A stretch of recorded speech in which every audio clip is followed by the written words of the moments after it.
All right, good evening and welcome to the Hanson Select Board meeting of March 11th, 2025.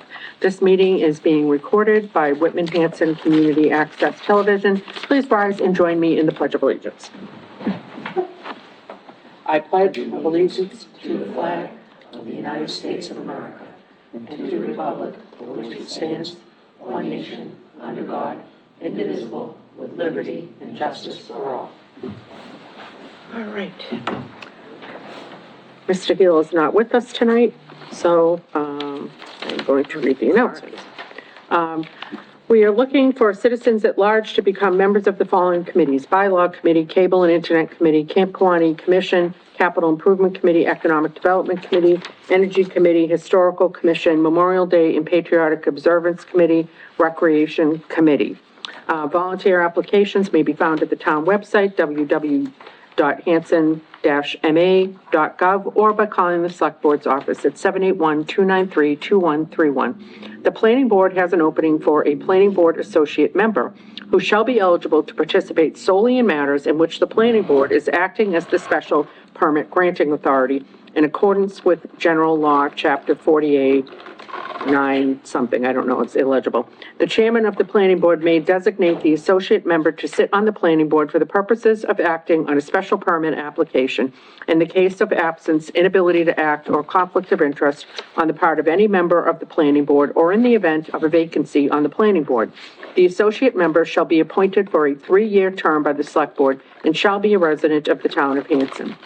The town clerk's office would like to remind all board and committee members that they have to be sworn in by the town clerk once they have been appointed and/or reappointed before they carry out their duties as a member of that particular board or committee. And this includes if you're on a subcommittee that you've appointed to, and that's under Massachusetts General Law, Chapter 41, Section 107. If any board or committee member would like to resign from their position, a resignation letter needs to be filed with the town clerk in order for the resignation to be in effect. Camp Kewaunee is hosting a wedding expo on Sunday, April 27th, 11 a.m. to 3 p.m. There will be over 30 wedding vendors with giveaways, food trucks, and a cash bar.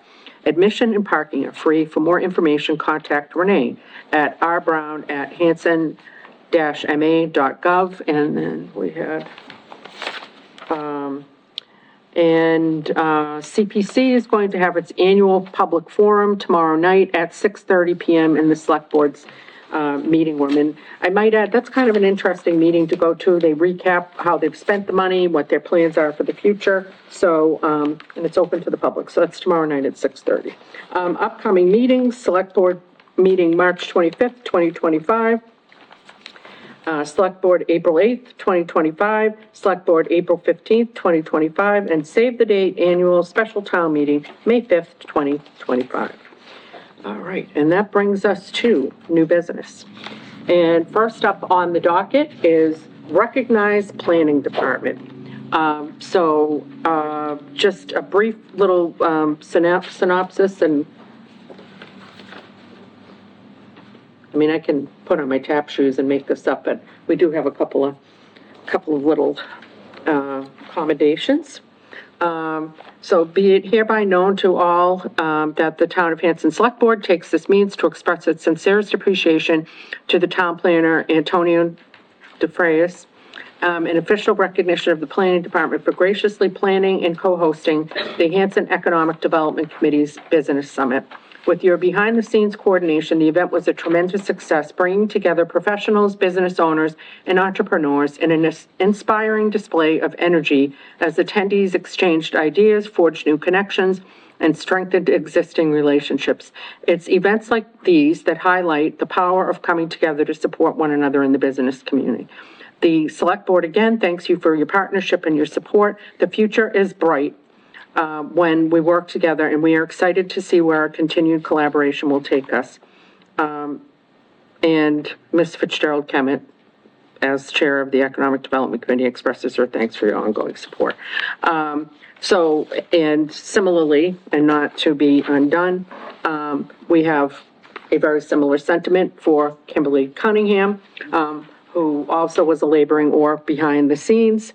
And I just want to say, I know Mr. Heel was able to attend the event that we held, and it was really quite something.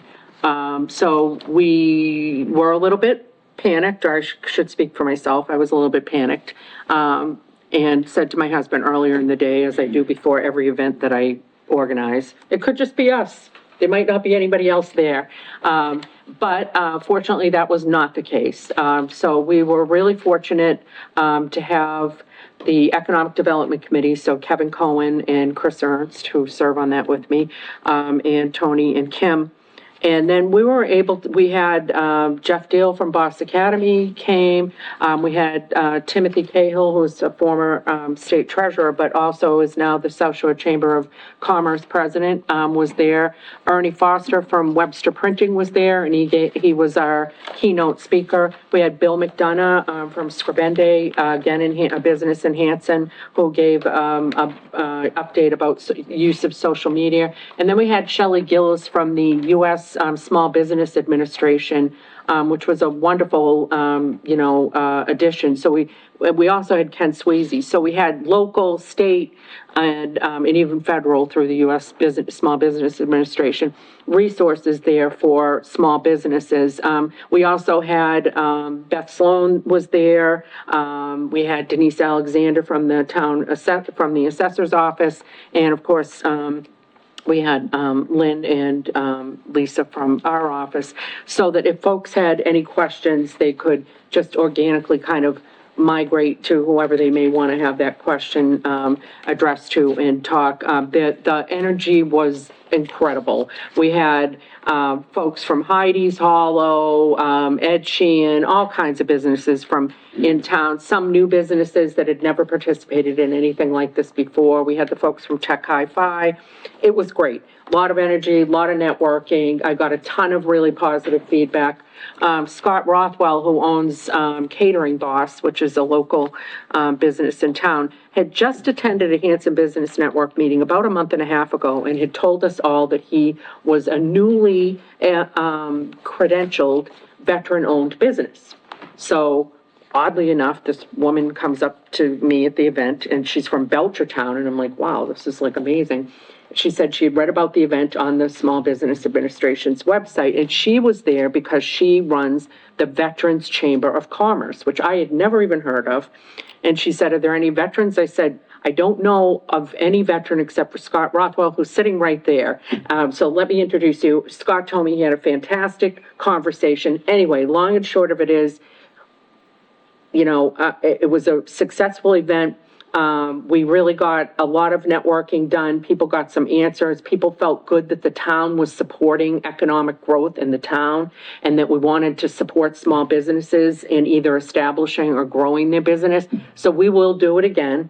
And I mostly want to just, this all sort of harkens back to Tony bringing it up at one of our Economic Development Committee meetings and saying, what do you guys think about this? Do you think it's something that would, and it stuck. So the good news is it was great. The bad news is it means you have to do it again next year.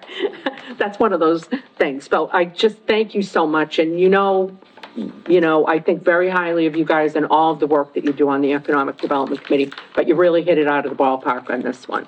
So I just want to thank you. So if you don't mind coming up, and I don't know if you want to give a speech or. All right, thanks, Kim. Thank you very much. Thank you. Thank you. Thanks. Congratulations. Congratulations. Oh, I'll share. Sorry, pleasure. Thank you, guys. All right, next up on the agenda is the Library Building Committee. So, Lisa, I don't know if the email that we received with the list of, oh, it doesn't Just matter. over maybe into your packet. That's okay. You think it is in the packet? No, okay. I don't believe it did make it in, but we did receive today some, as folks will recall, the library applied for a grant for a design and planning phase for either a new library or a renovated, expanded library. They were awarded the grant, And one of the requirements of the grant is that a committee be created that will discuss the library and follow it along as the project grows. Yeah. The library director did submit a list of names of folks that either volunteered to be on the committee or were asked to be on the committee and they accepted.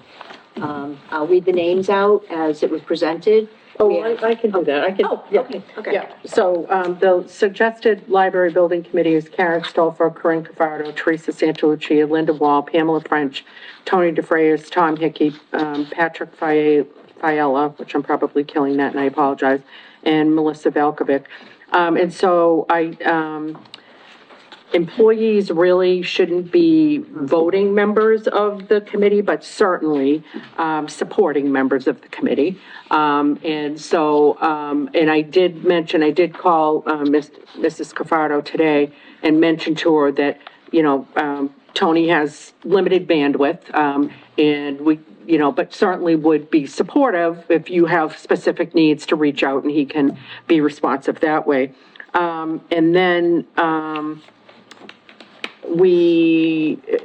I did mention that I thought that was a rather large number for a committee, but if we take Karen and Tony out and sort of put them as adjunct members, whatever we want to call them, advisory members, you can give them whatever title you want, then it becomes a little bit smaller. The one thing that I do think I would urge you guys to think about is I know these people have expressed an interest, but I think it's just as vital to get an at-large member coming in with fresh eyes that's going to look at this in the same way that an average taxpayer is going to look at it, right? You don't necessarily only want people who are, I'm not saying you want somebody who isn't an advocate for the library, but you want somebody who is going to be able to say, well, I think people are going to ask about this, or I'm curious about this, or why would you guys do this? So I will leave that up to you guys in terms of, whether that's the list.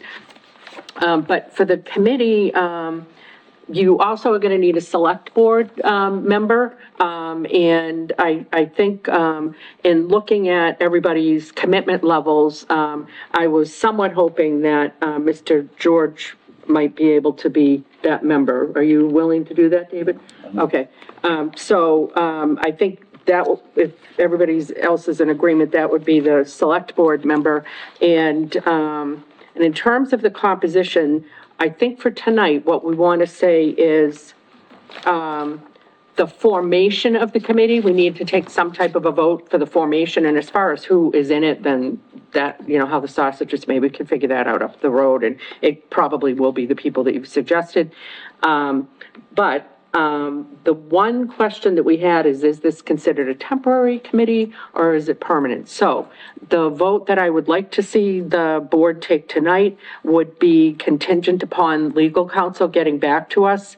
It seems like it would be quasi-temporary, although it's going to be protracted. So it's not a hit-and-run committee. It's not a, like one-issue committee, if you will, that's going to be, disposed of quickly. So I would like to have a motion made for us to form the library building committee to the extent that legal counsel comes back and says that we need to put it on the town meeting warrant, then we will put it on the town meeting warrant. And to the extent that it does not need to be put on the town meeting warrant, then we've taken the action at this meeting. So moved, but Corinne has a question. Oh, I'm sorry. I know Tony can't vote, Karen can't vote, David can't vote either. No, David can vote. Oh, he can vote. Yeah. Karen can't. Karen's an employee.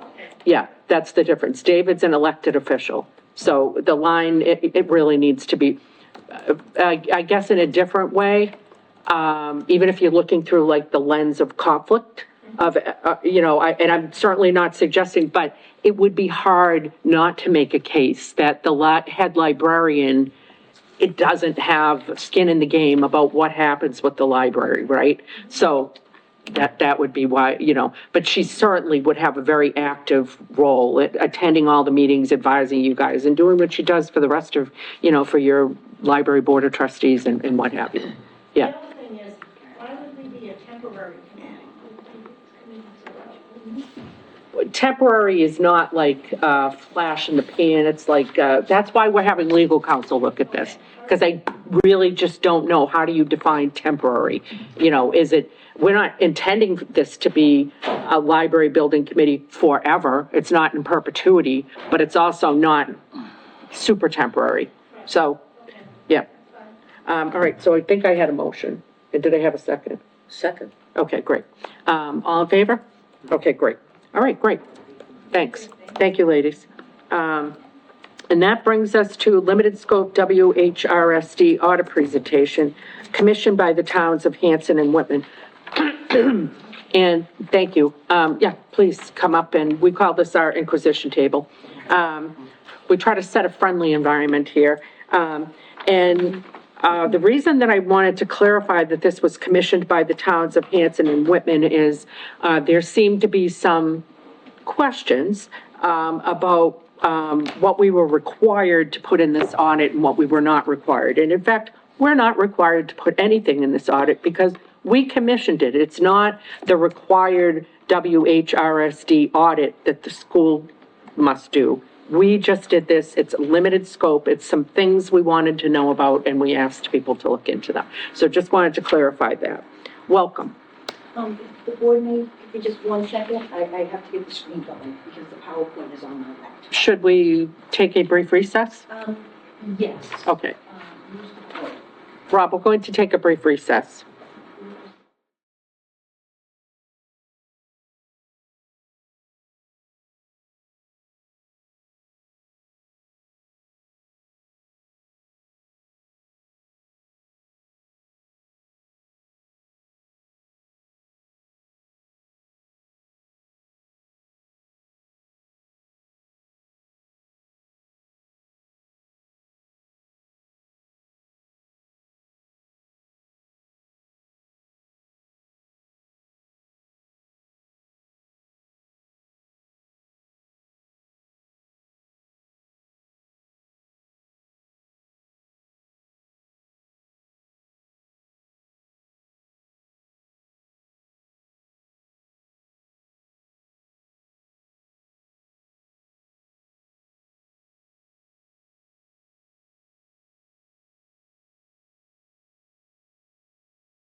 Okay, welcome back. Next. And we have got the Whitman-Hanson Regional School District Limited audit, and if you don't mind introducing yourself, and then we'll hit it.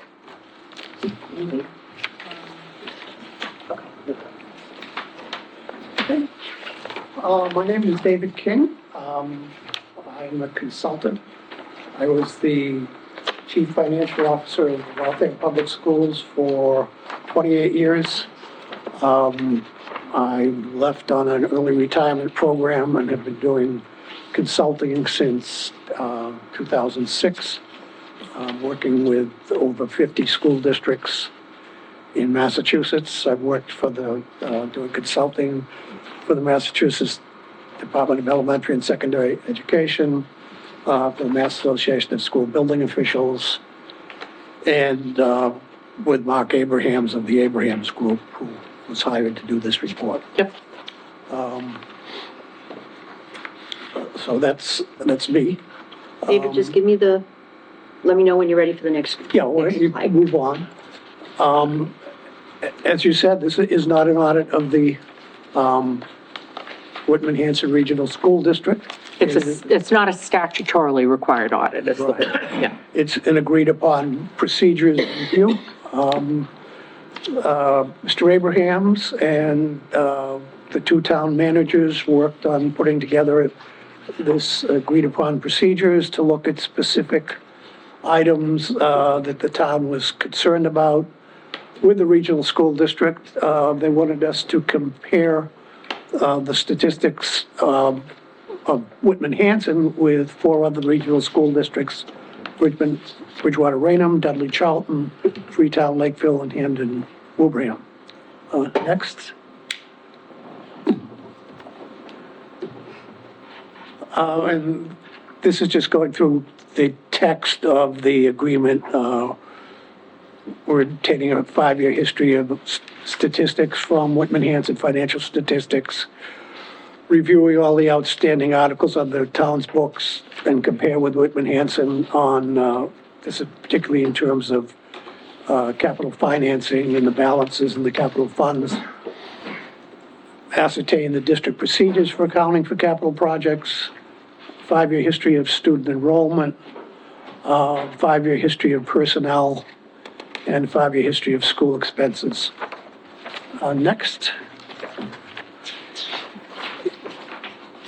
In discussing this with the 2 town managers and with the superintendent of the district, the superintendent of the district requested that we add 3 more regional school districts to the study, Dennis Yarmouth, Dayton Rehoboth, and Dover Sherborne. Initially, we agreed to do that, and as we went through the report, and I'll talk about this later, but we realized that Dennis Yarmouth and Dover Sherborne were not comparable to the other 4 districts, particularly in terms of wealth. And can we put a pin in that for a moment? I must tell you that when Miss Green told me that the district had directly spoken to you about what was going to be included in an audit that we were paying for and the town of Whitman was paying for and not the district, I was a bit surprised. I'm in the financial services industry. The thought of somebody who's the subject of the audit negotiating what's in the audit or what we're looking at absolutely blew my mind. So I must say that I took very stringent, very sharp objection to the fact that you were even going to entertain that because they were not your client. Whitman and Hanson was. So I just want to, if you got pushback on it, it was coming directly from me. That's okay. So. Understood. I actually realized when they asked that, I know these districts and I know they're not comparable. Yeah. Dayton Rehoboth is, and I was surprised that Dayton Rehoboth wasn't in the original group. I mean, Dover Sherborne, Well, particularly Dover. I mean, we need to be real. Yeah. That there's just, Exactly. yeah. Dover Sherborne may be similar to, well, because it's so small also, it's not similar to the bigger regionals like Yeah. Acton, Boxborough, or Lincoln Sudbury. So we removed those 2 from the study, and we left Dayton Rehoboth in. And then it wasn't a negotiation, they just asked if we could add them, and I guess we were trying to be nice to them at that. No, I understand, but do you understand how inappropriate that really is without going through Miss Green or, Mary Beth Carter? That it was just inappropriate. I don't want to be, I don't want to belabor the point, but I want to be super clear. Yeah. Next. So we're going to have several slides like this on the comparisons. This is on enrollment. The 6 districts range in size from the smallest, Dayton Rehoboth, to Bridgewater Rainham, which is the largest. Whitman Hanson falls pretty much in the middle, as they do in a lot of these slides. Next. Economically disadvantaged. It's a statistic computed by the state. Whitman Hanson is the 2nd highest percentage of economically disadvantaged students at 30%. Dudley Charlton is the only district to have a higher percentage of economically disadvantaged students. So can you drill down a little bit on that? 30, what defines economically disadvantaged? It's a statistic that the state calculates. Is there like a benchmark of the average family income type of thing, or? It's principally Yeah, okay, annual family income, I believe, of the students, not of the town. okay, The 2 towns. yep, And as you can see, it's Dudley Charlton and Whitman Hanson are both lower than the state percentage of economically disadvantaged. Next. Students with disabilities. This is what most people call special ed students. students with special needs. This is the term the state uses. Whitman Hanson is tied for the lowest percentage of students with disabilities at 16%, but all of the districts are, well, as you can see, 17 and 16%, so they're all about the same. And that is significantly less than the state average. Most school districts are around 20. But even though it's significantly less, it's still quite expensive. And individual things could come up Yeah, for yeah. one student. Yep. Just Yeah, financially throw off the whole thing. yeah. Next, percentage of English learners, that's obvious, as you can see, is not something that's common in any of these districts. Whitman Hanson is the third largest, but the largest is only 3% of the population. Dayton Rehoboth is 0%, so it's well below the state average. Next. Operating budgets. This is a figure we calculated from going to the various districts because the state doesn't have any statistic on comparing assessments. So we had to calculate this ourselves. So we got the operating budgets calculated per pupil costs based on assessments. And Whitman Hanson at $9,895 is the fifth highest, second from the bottom, more expensive than, more per pupil cost than Dudley Charlton.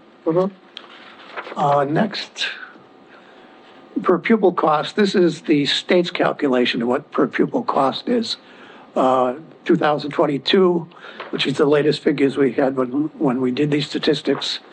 Per pupil cost was $16,339 per pupil. It's the third highest per pupil expenditure in the group, so they're right in the middle, 2 higher, 3 lower, and a couple of $1,000s per student less than the state average. Next, this is now breaking this down by the various cost categories in DESI's accounting system. The per pupil cost for administration and instructional leaders, which is the central office administration and the principals and the department heads mixed together. Whitman Hanson spent less per pupil on administration and school leaders than all districts except Bridgewater Raynham and Dudley Charlton. Next, per pupil expenditures for teachers. Whitman Hanson per pupil cost for teachers was the second highest in the group after Dayton Rehoboth. Next, per pupil expenditures for other teaching services, which is principally paraprofessionals make up most of this cost category. Whitman Hanson was the least expensive in this category. Next, per pupil expenditures for technology in the state system. There are 6 or 7 categories for technology. They're all lumped together, the DESI categories. And Whitman Hanson falls in the middle, third in per pupil expenditures. Next, per pupil expenditures for food services.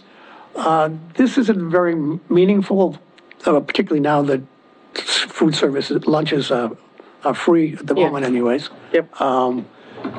And the different ways the different districts do it, whether they have their own staff, whether they have a contractor, makes, without getting into that for each of these 6 districts, you don't really know what you're comparing. But at any rate, Whitman Hanson was the least on a per pupil cost basis. Next, again on transportation, everybody has wildly different transportation needs.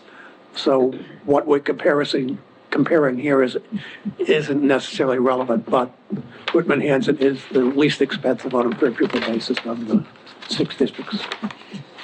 Next. This is an important category. Per pupil expenditures for operations and maintenance. Whitman Hanson was the third highest per pupil on operations and maintenance of the six, again, falling in the middle. Next, another important category, Whitman Hanson's per pupil expenditures on benefits was second highest of the group. And this in terms of what really drives your per pupil costs for education for the teachers, that's where you're high on teacher salaries and on benefits. And benefits, is the whole works, we're talking, health insurance, life insurance, retirement, Yeah. okay, A lot of the retirement goes to Mass teachers, and there's no assessment to that, to the district. So it's retirement for the non-teaching staff, and the other things you mentioned. okay. Next, and this is the important one in terms of Dover Sherborne and Dennis Yarmouth. I can't tell you how the state comes up with this number. It's a mix of real estate values, family income, and other things they consider. But you can look, all of these districts are fairly close. Whitman Hanson is next to the bottom, is one of the least wealthy, but the other two districts were at like 150%. So Yeah. that highlights the vast difference. This is a bone of contention. Yeah. Here, so, yes. Next. Average teacher salaries, Whitman Hanson has the highest average teacher salaries at $96,735. That's the average teacher salary? Yes. Okay. Again, this is a statistic from the state. Plus their benefits, Four teachers, plus their benefits. Okay. 4 teachers. I think we'll notice later that you don't have a lot of young teachers, so that will drive up the per Okay. pupil Yeah. cost for teacher, the Yes. average salary for Yep. teachers. Again, it's significantly above the state average and above all of the other districts. Next, this is just a summary of what we've been looking at. Whitman Hanson is the second largest district of the six, second in percentage of economically disadvantaged, tied for the lowest percentage for students with disabilities. There's only 2% of the students are ELs, spends in the lower middle level in most categories. There is only one district with a lower per pupil operational assessment, falls in the middle third in cost per pupil. Next, spends less per pupil on administration and school leaders, but all but two districts spends more per pupil on teachers than all but one district. Spends less per pupil than all other districts for other teaching services, paraprofessionals. Spends in the middle third for operations and maintenance, has the second highest per pupil cost for benefits, is the fifth lowest in relative district wealth, only Dudley Charlton is less wealthy, and it has the highest average teacher salaries. Next. So that's some compelling points there to ponder. So you're saying that the administration and school leaders, we don't spend much on, although I did note in their proposed budget, there's a fairly significant proposed increase for some of the leadership, but for the teachers, we're the top salary? Top average salary and per pupil cost compared to the other 5 districts, you were second, I think. And in most of the other categories, you were fairly low. Middle or low? Middle to Yeah, low. yeah, Yep. yep. So, in my opinion, that's good. Yes, So, it's not bad, it's I not- guess, put a different way. Yeah, net school spending compliance, this is how you can comply with the state funding formula. All 6 districts are in compliance with net school spending. There are very few districts, and you would recognize the names of them if I started reading them off, that aren't in compliance. This is one that we frequently hear, we're not, we're not spending enough in excess of the net, school spending. Others are spending more, but you're telling us that we're spending 15% more than we're required to. Yes. Okay. This, unfortunately or not, the state average is 26%, and that's kind of become a standard for people to be over that, to say that, yeah, we're spending more than the state average, but you're spending 15% more than the requirement. It'll be interesting to see, of course, you're looking in the past, but it will be interesting to see this year, we can see nearly the entire state of Massachusetts is either contemplating an override or is doing an override this year because of the gap in what the state is giving us for schools versus what we're required to spend. So it would be really interesting to see how these figures change for that. Yeah, what happens with these formulas is when there's inflation, the formulas don't keep up with inflation. Yep, exactly. I don't know, you're not planning, well, Whitman Hanson isn't planning on building a school, but Whitman is, but not Whitman Hanson. okay. Yeah. But the reimbursement rates for building a new school are way off because of inflation. I've heard that, yep. Next. We were asked to look at the fact that your requirement is set at budget time when the governor's budget comes out, but then often, if not always, but often, the legislature increases the state aid by the time they pass the budget, and that figure never gets reflected in the budget calculation. So this is what it is. The required contribution for the two districts combined was 25,409,000, and the required, the aid was 25,409,000, and the required net school spending was 49,989. That figure doesn't matter an awful lot because you were over it anyways by 15%. But when the final state budget was passed, the Chapter 70 aid went up by 261,516, and the net school spending requirement went up by even more than that. But again, because you were over that requirement anyways, it doesn't really matter much. But the aid to the district did go up by that amount. Right, so just to be clear, when we're doing our budget, and we're looking at overrides and all of that, we were doing it based on estimates of what we would receive for aid, but in fact, we received $261,516 more than what was estimated. Right. But that is not, we don't get that back, there's no adjustment to us because of that. No, that goes directly to the district. That has Right. nothing to do with the town, right? So basically, they set the budget. I'm sorry, this is our accountant, Eric. That's what I figured. Yeah. So, but basically, what they do is they estimate what they're going to get for Chapter 70 from the state, and the difference is plugged in with the assessment, like to simplify it. So theoretically, if they got more than they budgeted for, that would go fall to E&D. Yeah, okay, that's something I don't hear a lot of discussion about, so that might be something we want to think about.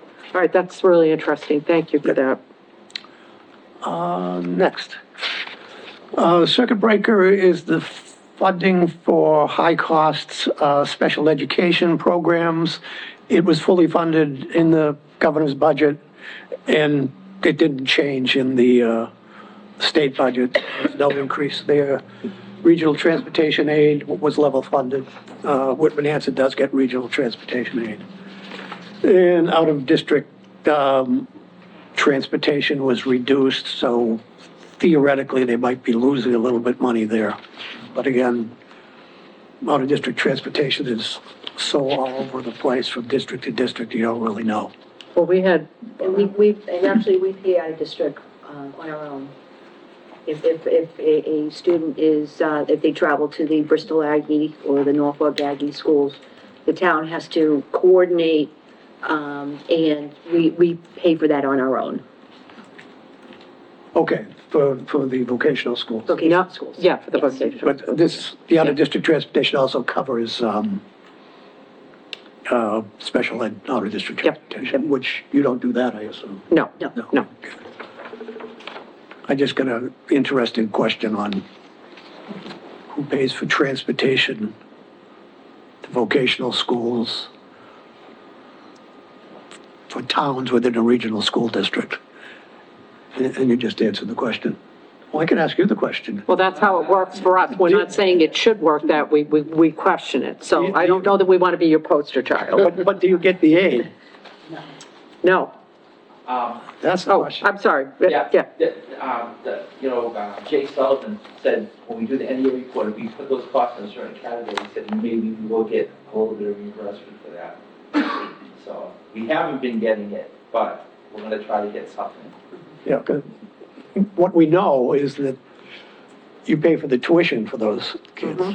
I also did a big study on Norfolk Aggie, which was very stressful, dealing with Norfolk County. Well, we had one student, how much did that cost us?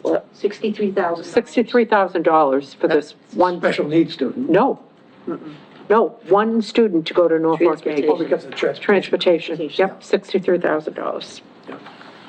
I thought about quitting my day job. Thought that would be a good little gig, you know? You're not in Norfolk County, you're in, are you in Bristol County? We're in Plymouth, You're yeah, in Plymouth. yep, yep. So, but that's our agricultural, we don't have an Oh, that's right. agricultural, It's on- yeah, yeah, Bristol has an ag school, but Plymouth does not. right. Right. There's only, right now, there's only two, technically, Bristol and Plymouth. Well, they're super competitive and people are really into it, so, yeah. There's one in Essex, but now it is an ag school, but it's a full-blown vocational school. Oh, wow. And then there's one in Northampton, and again, it's a full-blown vocational school with an ag school. Next. You asked the district to provide us with this information. Items were being funded today that weren't funded in the budget in the past. Whitman Hanson implemented a free full-day kindergarten in FY '23. In FY '22, the fee-based full-day kindergarten yielded $476,627 in the revolving fund, and they're not charging tuition anymore, so it's, So when we Influence. say yielded, can we clarify what that means? Because there were expenses, right? So we're not suggesting that it was a profitable program, because we had to well, pay teachers. we didn't look at that, but they charge tuition. Okay, I doubt if they charge tuition to cover all the costs. no, they did not. Yeah. Yeah, That- yeah, okay.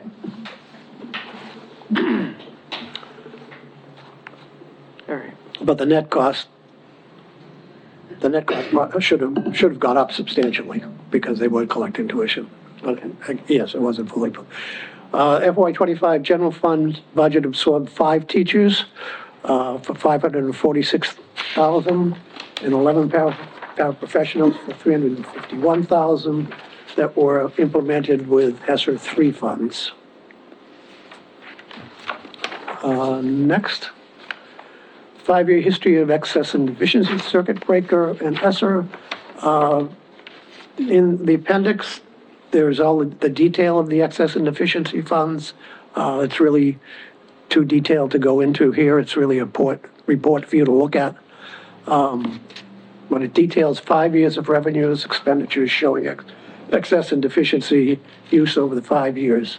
so can you just give us a little, like, decoder ring here? How are we telling how much was spent per year, if we're looking at that?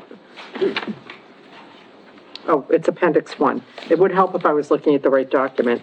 I was looking at the next page, trying to figure out how the heck It's in to, the appendix. yeah. I'm going to talk about this later. It's everything that's in this table, so why don't we pull that off and do that? Okay.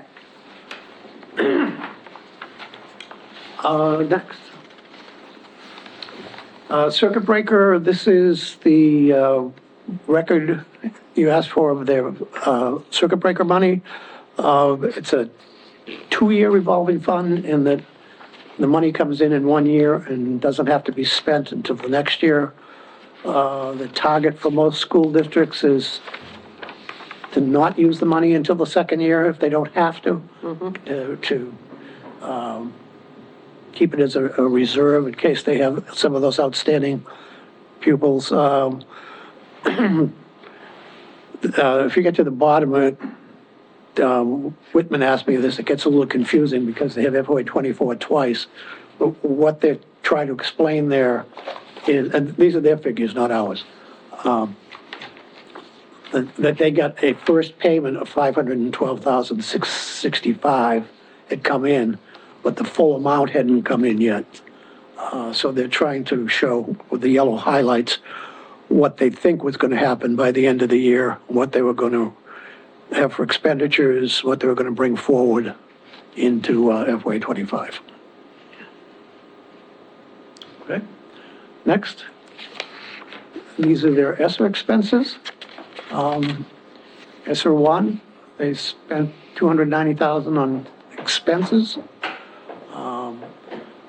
ESSER 2, they spent $300,000 on paraprofessionals, $504,000 on professionals, $504,000 on 504, and $72,000 on mass teachers' retirement.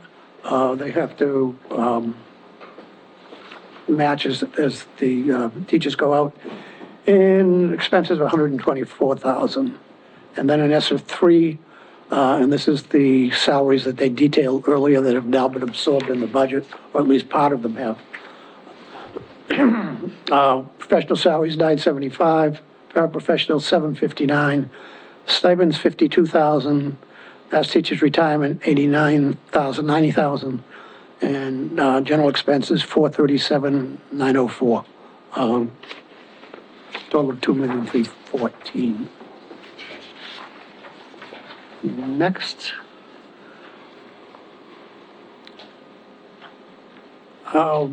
You wanted us to make sure that they were reconciling the capital articles.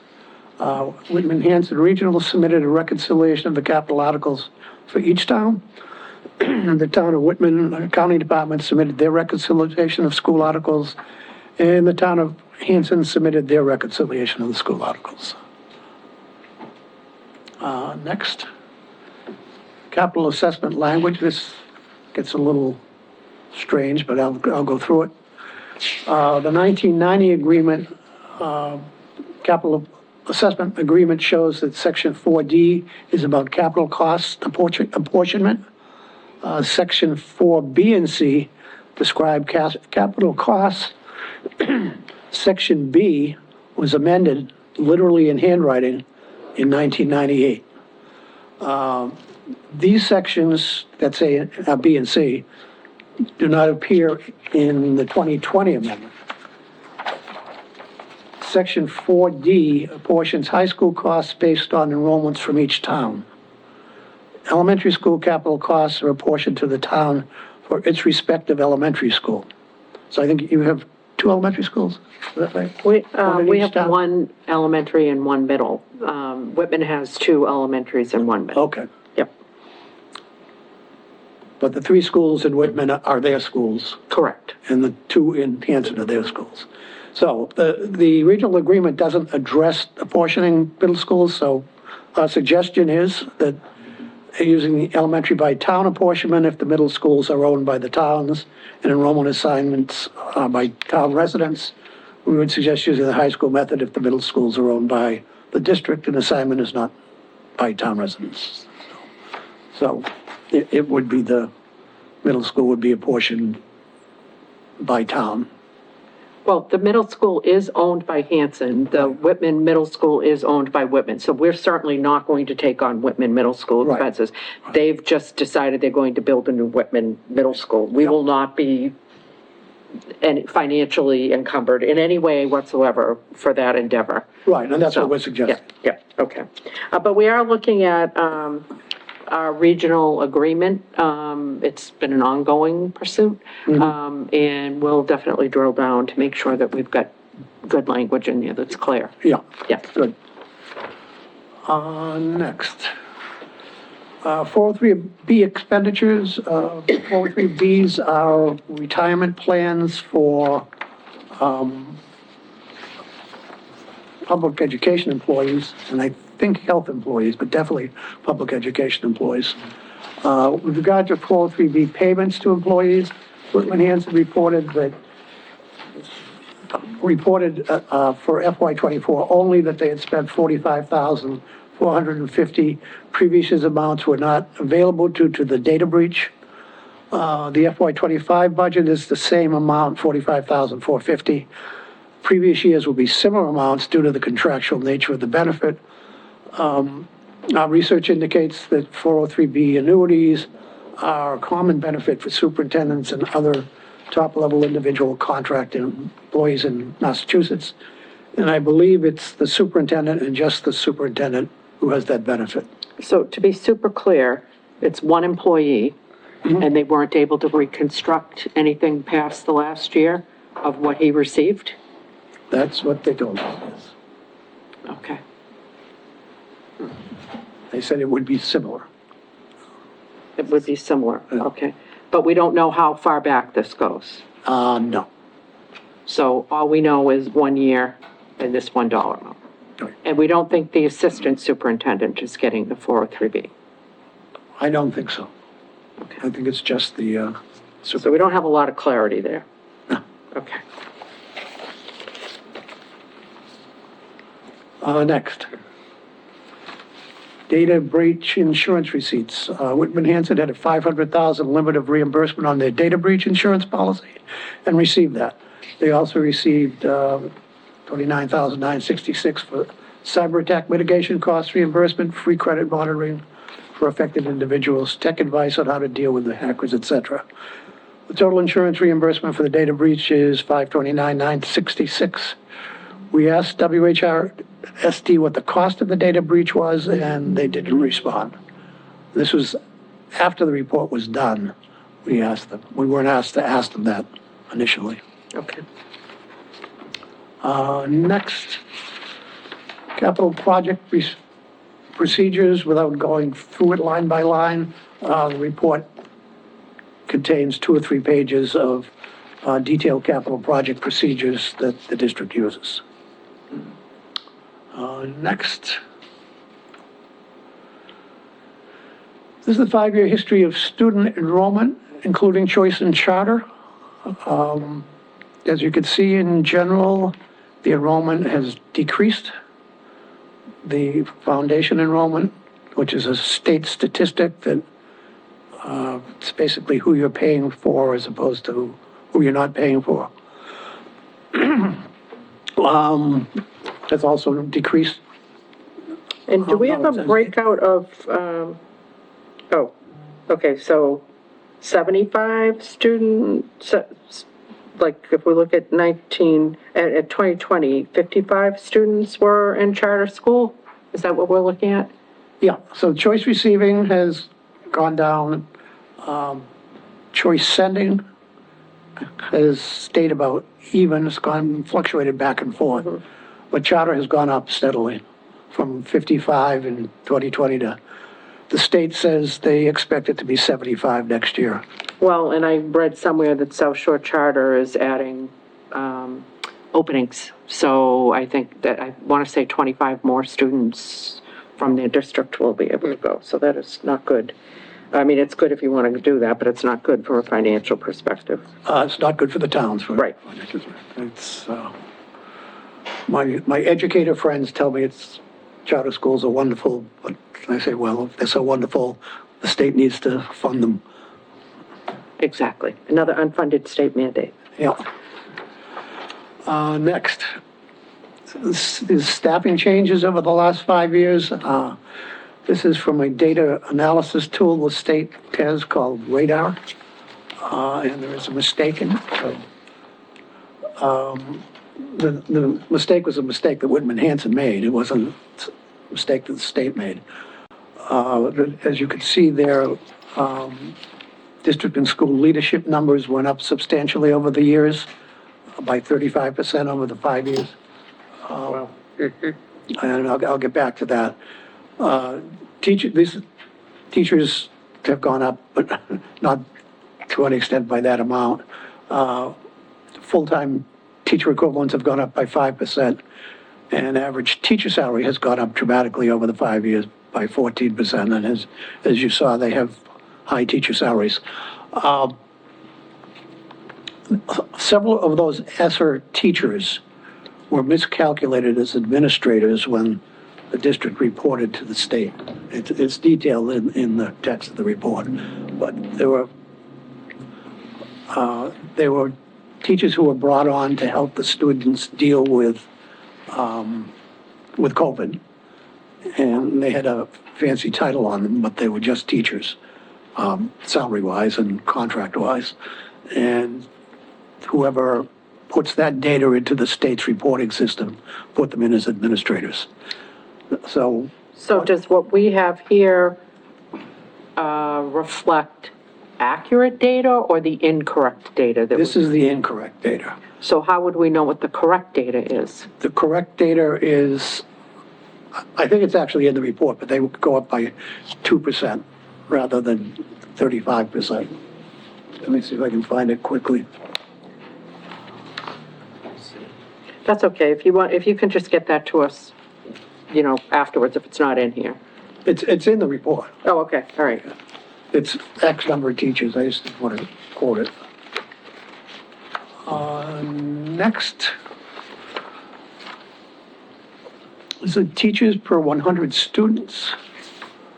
You can see the students have gone down and the teachers have gone up, so the math is pretty simple. The teachers per 100 students is going to go up. Paraprofessionals is different. Paraprofessionals have actually gone down over the last 5 years, and therefore the number of paraprofessionals per 100 students has trended downward.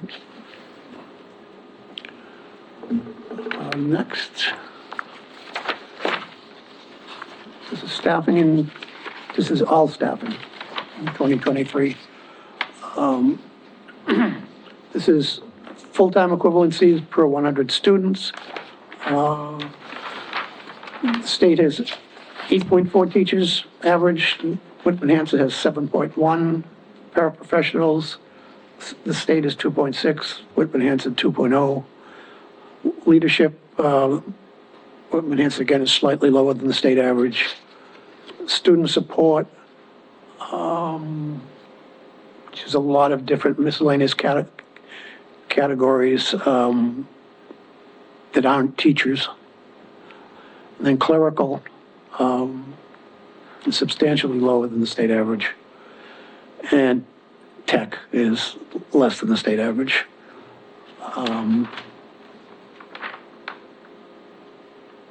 And what is that next line? It seems like it's apples to oranges, I can't quite. It's 76,977 and Whitman Hanson's got 252.70. I don't know what are we comparing there?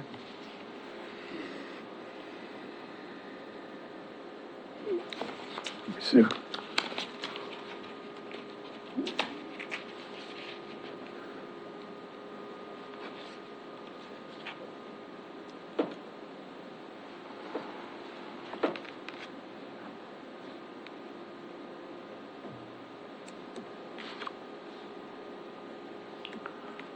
I think it's, well, the Whitman Hanson numbers are the number, it's the number of staff I think it's the number in of that teachers category. and, It's the like, number of staff in that the category. raw number of teachers in like the whole state. Yeah. That makes sense to me. It's the state number that was throwing me off. What is Okay, that? it's the just the- state, just the raw but you numbers. said 76,000? 76,900 Oh, teachers in the state. So there's 252 Yes. teachers That makes In sense. Whitman in Hanson. Whitman Hanson, Right. not in just the high school. No, the whole district. So it includes the middle schools and the elementary schools? Yeah. That seems, But that seems weird because they're not part of Whitman Hanson. All the schools are part of Whitman Hanson. yeah. You don't run any of the schools yourself. No, we don't. You own them, We own them, but we don't run but them. you don't run them, yeah. Okay, so So this is inclusive of all of those then? Yeah. Okay. Next. 5-year history of expenses. This is where we're getting into the spreadsheet that's in the back in the appendix. 5-year history of school expenses is presented in Appendix 1 of the report. The spreadsheet shows 5 years of revenue and expense history along with the 2024 and 2025 budget figures. Next. Let me get this in front of me. We have the appendices.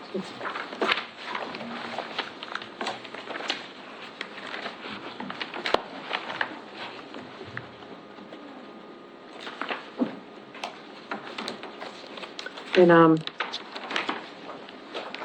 we're pressed for time because we've got folks that we've, indicated we would meet with at 7. I'm not saying to wrap up right this moment, but if we can try to put a bow on it as quickly as possible while being meaningful in our dialogue. Well, this is it. All right, So, without going through the detail of 4 or 5 pages of numbers, the first 2 sections show the various types of assessment to the 2 towns. Then it shows in revenue, that's, obviously that's the major revenue, the Medicaid reimbursement, state aid, interest miscellaneous, and other transfers from excess and deficiency, et cetera. Next. and how much are we getting reimbursed, by Medicaid for services that we need to render? It's in here, Okay, in the table, the okay. actual number. Do we have the table? Yeah, I don't think we have. Because he keeps referring to it, and I feel like I'm It's in the table, but I missing don't think we something. have it. You know what, I printed out the PowerPoint here, so I didn't know there was a table. Well, if he can get us I can get to the tables, Okay, yeah. that It's would in be the great. appendix of the full report. All right, And your question about the error in the staffing, the administrative staffing is also. okay, all right, great. Did anybody have any questions?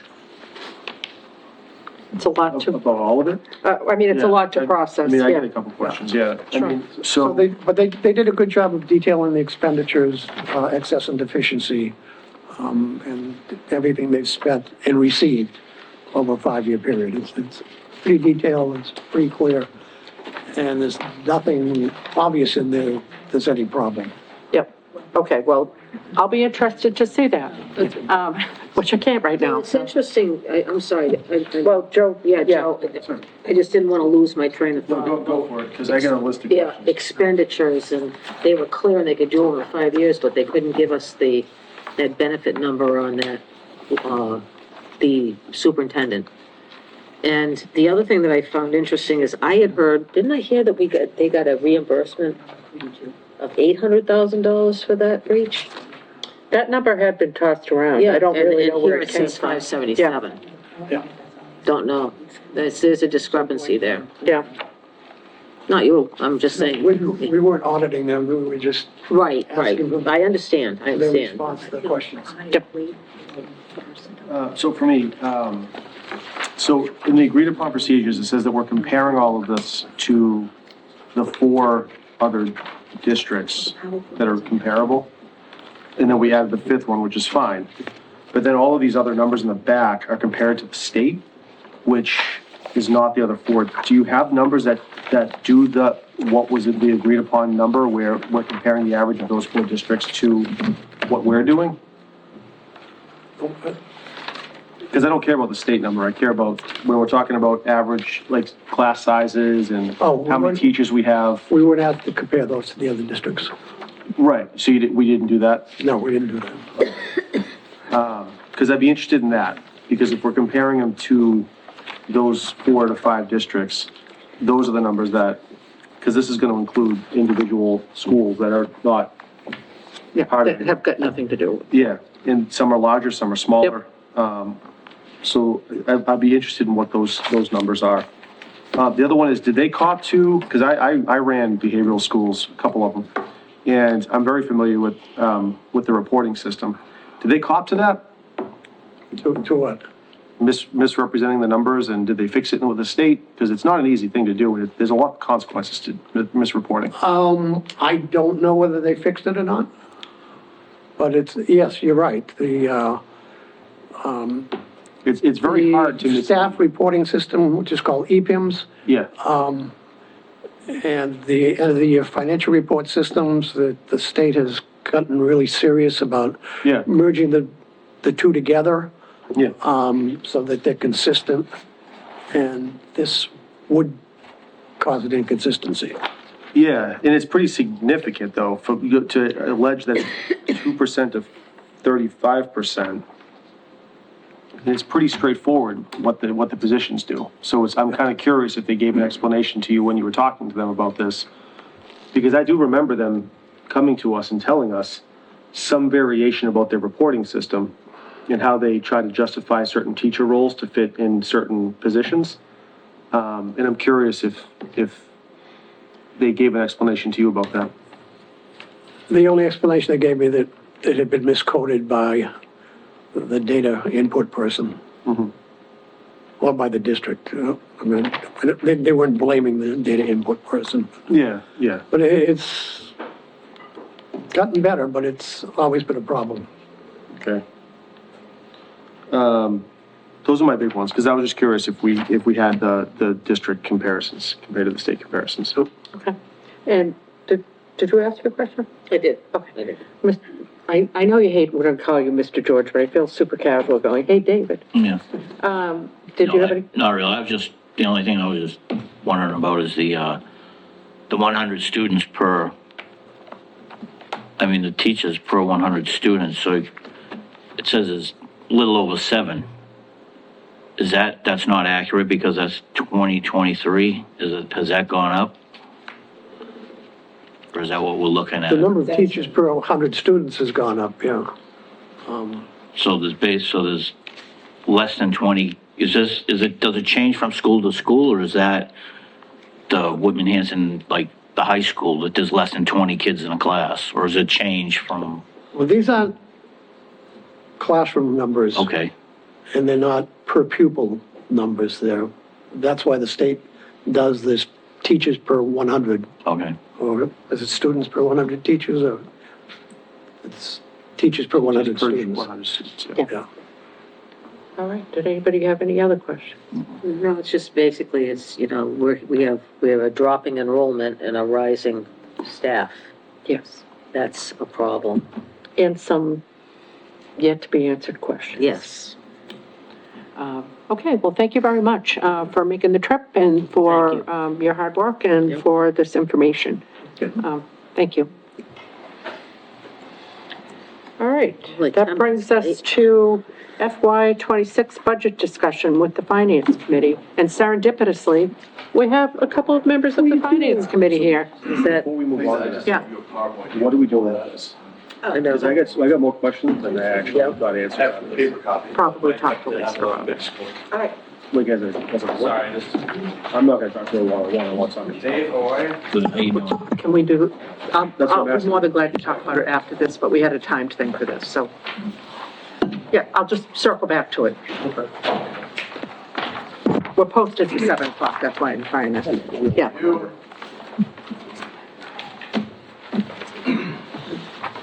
Okay. Hello. Greetings. How are you? Did we lose our town accountant? I think he just stepped out. Oh, okay, all right. Okay, Hello. He's taking the night off. all right. Welcome. Did you want to kick it off? Yes, please, thank you. I appreciate the time. I promise I will not take up too much time, and I will get you all back on schedule. I've given a printout to all of you. This is what I've been putting together, what the Finance Committee, we're gonna look to approve as a group and post on the website for the town as sort of a visual aid for where we're going. Lisa, do you mind just kicking the slideshow off? So there's a little bit more information in here than you all are probably very aware of, but this is sort of informative going forward, trying to build a case for where we're going in FY '26. Go there, no, yeah. No, click on that. And I'm sorry, just for a moment, there we go. Kevin. Ms. Green, I just want to make sure that Mr. Weeks had some concerns and questions about what we were presented with.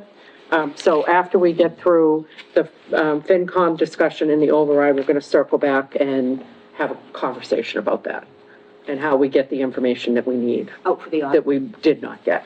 Yes. Okay. All right, thank you. Next slide, please. All right, so my goal as always is to sort of paint the picture of where we are in this fiscal year. Everyone in this room is fairly familiar with it. But again, I always fall back on some of the numbers. And the numbers in this are either directly from the Division of Local Services website or from our town accountant. So first, I always look at, our tax levy by class. It's an important point to understand, I think, for the town, that if you look at that, 93% of our revenue is generated by our taxes, right? If you add personal property, you're up to about 95% between your excise tax and your regular taxes.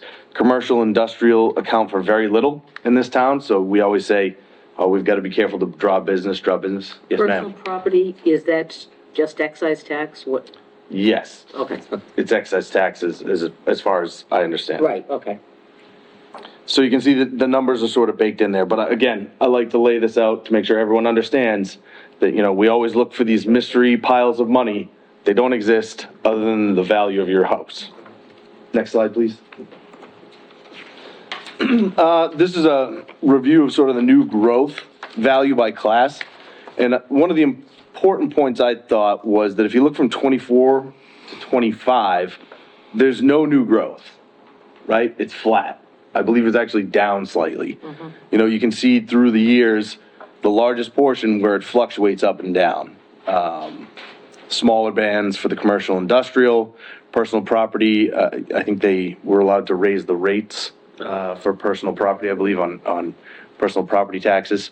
But again, largely stagnant. We'll see. We've heard maybe FY26 there'll be some growth, but again, no way to really confirm that just yet. Well, and there was some pent-up demand because of COVID, so there were some delays and things that came online, which gave us maybe a false sense of hope.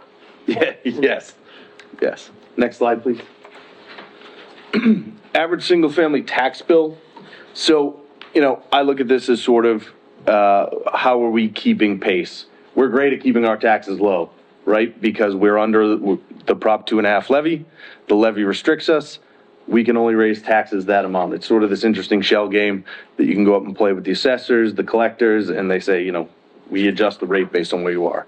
So FY 21 to 22, there was the 12% increase. That was the override we passed.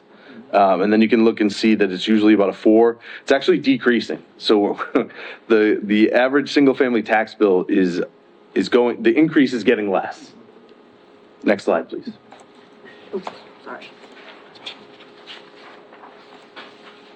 Nope, wrong way. There we go.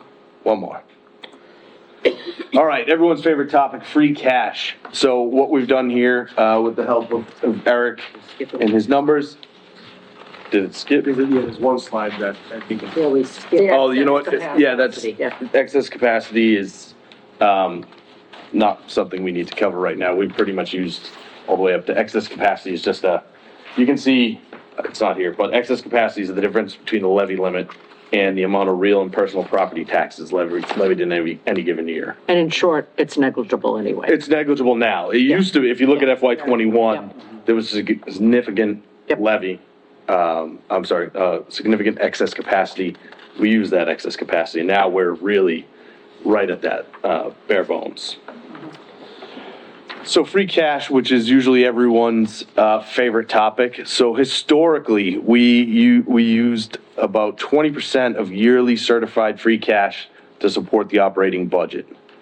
Since FY23, free cash use levels have steadily increased. So that's that line you're going to see in yellow. So it starts out down at about -45, which was from the year before. The following year, it jumps up significantly to about 18, 25, and then 135% increase from FY '24 to FY '25. Why does it start high at 3 million in '22? It's coming down off of zero. There's no, because you had to start it somewhere. So that's just a math. It's an unavoidable math thing that Excel won't let you, change. Okay. So it shows as a significant decrease based Right. on what we used the year before. Okay. So, our steady use of free cash, and you can see the light blue is the actual dollars that we've used. The jump is significant enough where historically we have used that for capital expenditures, articles, the things that a small town doesn't have the money to do generally, right? We use it out of free cash. We buy police cruisers, we pay for conservation, we do all the stuff that our budget doesn't let us do. What we've hit now is a point where we're of the belief it's not sustainable as our expenses grow exponentially, right? Our expenses, we went from an FY '24 to FY '25. Again, we used, basically 135%, almost 1.5 times the amount of free cash we had to use the year before. We're lucky that we had it. We're not going to have it always, right? Free cash, there's a limit, there's an end. And we've been lucky that the town accountants found some sources that have flowed back to free cash. So I would say we've been very lucky over the last few years to have the levels of free cash that we do. A lot of towns don't have it. Towns our size, per the ATFC, they are expected to expend some free cash on capital. But again, it's something you want to keep control of. Free cash can get away from you very quickly and become a crutch for a lot of small towns. Next slide, please. All right, so here's sort of a look at the overall budget. Overall budget this year, $39,186,078. Right now, with the way we have formatted it, we're showing roughly a $3 million deficit. So that would move Chief O'Brien's request back into a budget line that encompasses the spending that we've seen in the budgets, the preliminary budgets that have come out, so about a $3 million deficit. And that includes the preliminary numbers from the school district? Yes. It includes, it includes a 10% the assessment that they gave us. And I'll go into that in the next slide. So a couple of, trends to watch is that orange line, significant. Again, FY '21 to '22 is difficult because the override bumps that number up. It skews the data a little bit. But if you were to say that data point would go back to sort of a normalized level, you can see the significant increase over the last few years in the operating budget. So again, we're increasing an average of 6% each year for the last 5 years. However, it's a 37% increase from FY '21 to FY '26. So 5 years, 37% increase in the budget is pretty severe. We know we've all been through what attributed to a lot of that sharp growth, which we normally wouldn't see that quickly. Some realignment, some shuffling of the previous budgets. And what portion of that is attributable to the district? A significant portion. I don't have the exact math number. I don't want to say that, but a significant, we've done, I will say, the standard 3%, usually for everyone else but the school district. So the largest jumps were when, they reapportioned the assessment between the towns when they changed the method. That significantly skewed this. So that's the large increase that we're talking about. Hanson went, the number jump was incredible. Yep. Next slide. All right, so here's sort of a general review of the departmental budgets of what we're seeing right now. And these are the increases. So, general government, 11% increase. Public safety, 10% increase. Education, a 9% increase overall. However, 10% came from Whitman Hanson, and the VOTEC actually had a 4% decrease in their budget request this year. The Board of Health had a 24% increase in their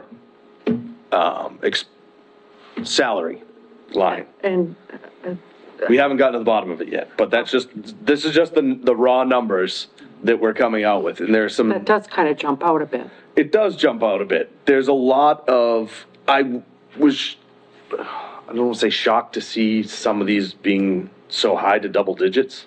There's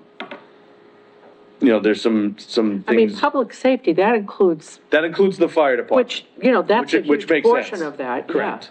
Yes, that includes Chief O'Brien's request for an additional shift of firefighters. So that would make sense. Again, the Board of Health is a significant increase. The library was a significant increase. Highway was an increase. And then we're back, unfortunately, the recreation is in the red. They are no longer self-sufficient. They are no longer turning a profit for however long that lasted. So that will be a hit to us, combined with an estimated deficit at the transfer station of $130,000. So they're $130,000 light on revenue to make up their expenditures. But with the 24% increase in, That doesn't account, that Board of Health does not account for the transfer station. right, but they are under the purview of the Board of Health. Correct. So you could tack that 130K into the Yeah. Board of Health numbers as well, and it will look even worse. Okay. I just separated it out because they still operate out of, They've got, yeah, the- the enterprise fund Yeah. method. So, you're looking at right there, 200K in what we would normally fund, I'd say, out of free cash. So pretty significant downturns from, I'd say, where we were last year and the year before. I know everyone was hoping that recreation would be sustainable. It's not. We haven't gotten a reason why, but that's for the department head. You're positive that Board of Health number is not inclusive of the transfer station? Yes. It's salaries. Okay. there's only 2 employees. I know. I'm only asking because you said you're still getting the bottom. Reading the number wrong, Eric, right? I'm going off the one, I gotta put my glasses on. Yeah.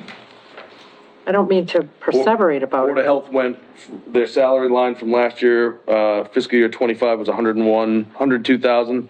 This year, they're requesting 131,000. So about a $30,000 increase. Lisa, do you have any, has the department head spoken to you about this? Is there any discussion? I think what the reason is, He's not. that we restored some of those hours at special town meeting. So when we restored the hours, it brought it up to 130,000. So basically, as it stands now, I have an increase of, 3.3% in the salaries and 3.4% in the expenses. But I think the number that Kevin might be, that low number, remember we, initially we cut the transfer station. So budget? if he's doing May town meeting to May Right, town right, meeting right. versus October, what's it was, That's what okay. it costs. All right, that makes sense to Yeah, me, that's what it yeah, costs me to- okay. yeah. All right. Questions on this slide? Next slide, please, Lisa. Thank you. So our initial recommendations, we have had preliminary discussions. We have not officially voted, but the general consensus is that we should plan for a $3 million override to close the operational budget deficit at a property valuation of $515,000. It would increase the tax rate about $752 a year. And those numbers are available, the hard numbers, if people want to look, they're on the Finance Committee website. They can be adjusted. Again, I emphasize that's if your house is worth $500,000. If it's worth more, your taxes are going up more. If it's worth less, you're under that. But that's what we're using sort of for the ballpark number. And that $3 million would cover everything operationally. It would bring another shift of the fire department on board. It would keep everyone on the hours that were restored in October that we hadn't recommended, but the town voted to bring those hours back. So we have to account for they're going to do the same thing in May. So, the $3 million will cover everything. What increase are you allowing for the school? He told us 10. I 10 didn't- per- in yeah, this I just 10%. did- Okay, 10%, And this, I'm planning for the worst. okay. We have had no luck in negotiating that number down or getting that number down anywhere. I know. So I am, I'm a realist.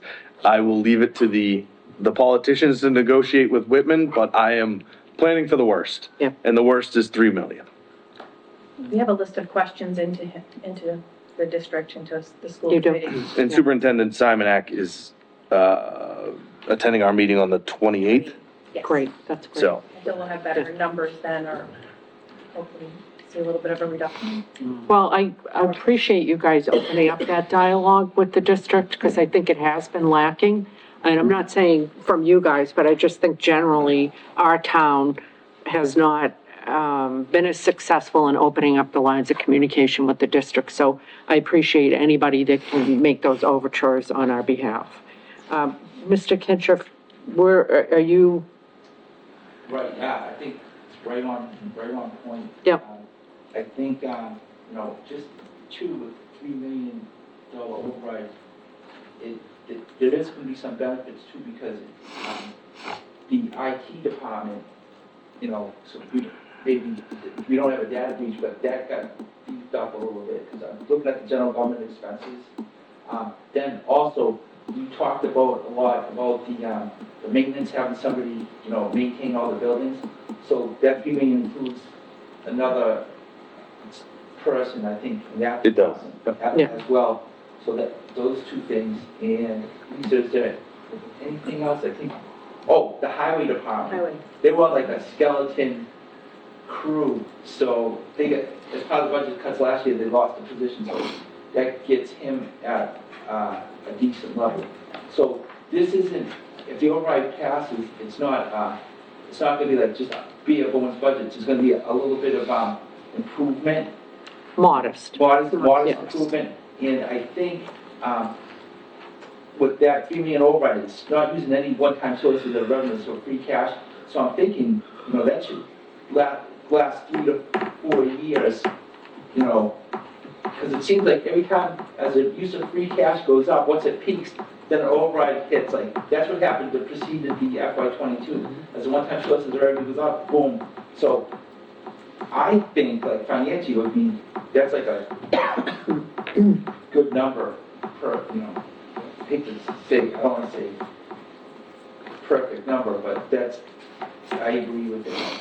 Yeah, I think, we've still asked for people to put in austerity measures. It's not like we're on a spending spree, but it does allow some growth in areas that we've identified that we need. We need somebody to be looking at the buildings and figuring out what needs to be done. It doesn't get any cheaper. I mean, nobody I know just lets their house go like, hey, whatever happens, for years on end, I'm not gonna do anything to the roof, I'm not gonna, do anything to the siding of the windows, and I'm just gonna hope for the best. So we really do need somebody paying attention to that. And in terms of IT, I think we've seen other towns around us pay the price for not having a professional in that role, and I'm not gonna articulate the dangers because I really don't wanna incentivize anybody to act on them. But, we need to make sure that we're shoring up on that. So, I know this is a staggering number, but given what you guys have heard, what's your, I think the finance committee always does a great job of advocating. I mean, no one's ever gonna say that you're not transparent, so I'd rather just inform.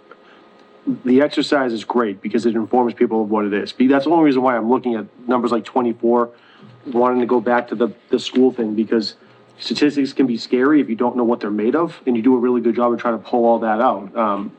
You could be for an override for the wrong reasons because we're funding a bunch of frivolous stuff, or you could be against an override for the wrong reasons because you don't know that the money's actually going towards things that are either restoring something or bringing us back to a particular thing that we were all okay with before. So I just think the more information and the more data we can get out there, the more people can just make an informed decision. I will say with the plan for a $3 million override, it doesn't do what we've done the past few years, which is prioritize one department of the town over the rest. Yep. This gives equal apportionment to everyone going forward. It keeps our public safety high. It brings in new positions which protect the town long-term. It sets us up for success. You know, I look at, the Madden report that they said it was 5 years. It was 5 million for 4 years. Yeah. We're sort of in that ballpark, for getting us a few years down the road and maybe getting us back on a level footing where, I've been doing this for a while and we've always played from behind. We just got ourselves in real deep the last few years, because of all the outside factors. So I think this puts the town back on a good footing for the future to go forward. I agree, and then perhaps we'll have some modest growth. One thing I do think that it's important to mention, and I think, obviously we know that you do this, but it might be important to mention to people who aren't aware of what the process. You haven't come up with this figure in the abstract. You've been sitting down and vetting with all of the department heads what their needs are. They've had to articulate, they've needed to make a case. They've come and met with you and the rest of the finance committee. They've met with Ms. Green. They've met with Mr. Kinshirf to talk about funding and run the numbers. So this isn't just a back of the envelope. There'll be some fine tuning, but it's not just hey, we just arbitrarily came up with this number. And I would say the majority of the finance committee is not thrilled about higher taxes. We're not higher tax people. We're just we're coming to a point where we're going to hit a wall. And the last thing I think we want to do is cut people's jobs, which in turn jeopardizes the safety of the town and the long-term viability of the town before some austere measures have to be taken. And I don't think any of us wake up saying, I'd like to give the town more of my money. I mean, there's just like literally, we can think of a million other ways, Sure, just, The personal property did that go increase like that? Did that big increase in the personal property from 24 to 25? It's your excise tax. I know it is, but is it because more people in the town bought vehicles? Or is it because 100%. I believe there was a little bit of both, wasn't there? Yeah, Is it because people bought more stuff? the personal property tax, it's not the motor vehicles, it's like, the contents of your business, it's like your personal property taxes. And if you have, there's not a lot of second homes in Hanson, but if you had a second home, it belonging to the personal property, so that's what it is. And as far as the growth there, I think, what some assessors offices do, they actually have some people go out to all the businesses and say, how many machines you got in here? They're like, Yep. get out of here, but that's what they're doing, they're trying to pick up their personal property, so. Yeah, they did that to us. Excise- Yes. But excise tax is lumped in there with it, right? No. Oh, it's not? I thought it was. No, but excise tax is part of the local receipts that we're estimating, so it's not part of the personal property. I thought it fell under, my mistake. Oh, I thought it okay. fell under personal property as well. On that draft. Yeah, it does on your, when you're doing your taxes, it does. Right. But not on the, Okay. yeah. So I'd just like to say that I hope that the 3 people that are watching this on YouTube will take into account that their electric bill has gone up, their gas bill has gone up, their food bill has gone up. And it's not that we want them to have to come up with more tax money, but the reality is everything costs more right now. And in order to fund it, there has to be a revenue stream, and no one likes their taxes going up. I surely don't. I'm getting old. I don't want my taxes going up. But at the same time, it's the reality of the situation is we have to do something. Does that mean we cut everything out? Do we gut it? Do we go down to, town hall only open 3 days a week and you're not able to get your permits in any timely manner, and they'll scream about that too, so. And we took that into account when we were crafting this. The issue is the town decided to overturn everything in October. They wanted we had those cuts. We had the certain offices down to reduced hours. We had everything cinched down tight, and then the town decided they wanted to fund it. And I think we can't keep doing this exercise where we undo the good work we're trying to do. Yeah, I understand people are passionate about things, and again, money is tight for everyone, I understand that. It is. But I think it's gonna get Tighter? tighter if we don't start taking some steps now. So, but I have to say one thing about that in October. In October, we found out that there was all that free cash. And that's what drove that permission to reinstate everything. So I'm saying this to you as a person who's fairly ignorant of this process, because I know about free cash, but I didn't realize how it worked. And it seems like if we should know. That was a big I amount of always free go cash. back to the term free cash is very deceiving. Well, it's cash that got put back into a bucket Correct. Sure. From other buckets. Correct. And those buckets don't always exist. I know. And they're one-time buckets But that that's you why dump that the bucket happened in out, there's October. no more left. That's why it happened in October. I know, and believe me, I've been on finance committee since 2012, I think. So every year I get up there and I say the same thing. Free cash is not free. Right. Do not, free cash, and I'm the vice president of the Association of Town Finance Committees for all of the state of Massachusetts, and I've been arguing with my peers to change that term. We've got to work to change it because it gives people a false sense of hope. Free cash should be used for, there are some when you look at the rest of the 351 cities and towns, Yeah. we're not even the smallest. So some people have to use that free cash. yeah. There are some towns out west that use a significant portion of free cash. That's the way they do it. They make it run. They also have volunteer fire departments, Right. volunteer police, they don't have the resources we have. What I always try and say is, you want to save that free cash so that you can buy those police cruisers. When the Right. police chief says, hey, I need 3 cruisers, what are we gonna do? We've got free cash. But it was kind of like Lucy. You know how Lucy would steal football away? I understand. Here, it's more like Lucy, put the football back. Sure. And that's what I wish we could not have that roller coaster. I always try and condition people to not pay attention to free cash. Free cash is extra.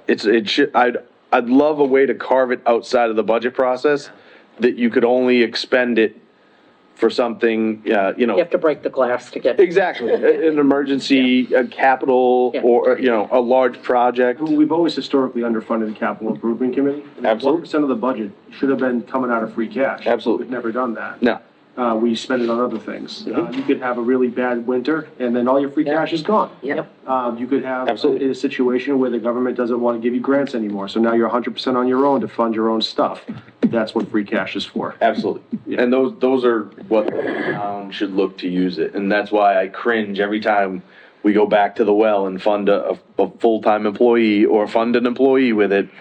And Yeah. it's tough. Yeah. It's hard. Again, it's that roller coaster ride that we're sending that employee on too. We're cutting your hours. Oh, no, you're back now. Yeah, Well, we just I hired think a it's gonna laborer be- in the highway department, that's what it is. and if we cut the highway budget, his job is gone. Right. Well, and it takes a lot of work, and I say a lot of work, and it's mostly Miss Green, but it takes a lot of work to vet candidates, get the right candidate, train them, et cetera, et cetera. And if you become the McDonald's of towns where you can perpetually you pay the price. Exactly. You need to have stability in the roles at town hall, because stability allows you to have people that know the legacy of why did we do the things we did. And I'm not suggesting we don't have to have any turnover, but some of the key roles, you really need to make sure you get good people, you keep good people, and you incentivize them to stay.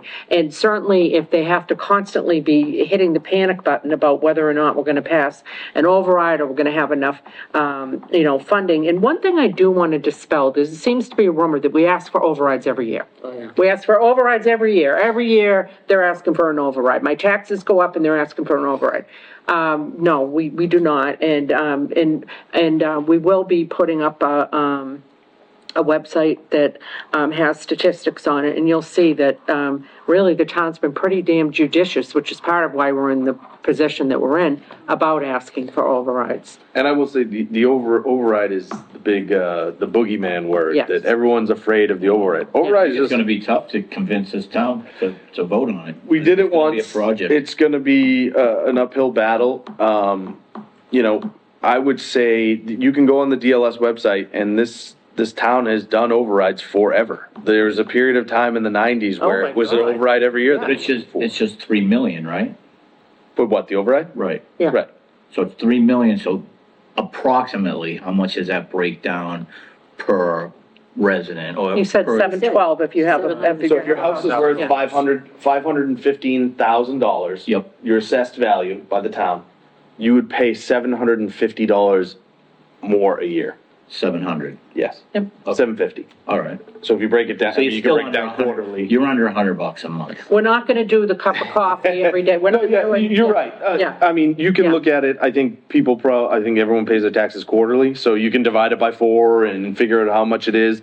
And again, I don't begin to speak for everyone in town about their financial standing, but I would say if you like things the way they are in town, and you wanna keep it going the way it is, that $750 probably is something you should just start saving for. Right, if your house is paid off and that's all you're paying is your taxes, Correct. that's fine. Somebody like me, I have a mortgage, my taxes are in my mortgage, so. Right. When I make a mortgage payment every month, my taxes are in. Correct. I would say though, there's a large portion of the population who are like you, who are like me, who are like probably several people in this room who have a mortgage, who put money aside for their mortgage every month, Yep. and it comes out, or, you know, you pay your mortgage to your mortgage company, the mortgage company pays it. Yep. I don't wanna say it's, you know, I don't wanna come off sounding, unempathetic, but it's almost non-existent. If you're paying your mortgage round it to $800 over the course of a year, do you even notice it? $90 a month?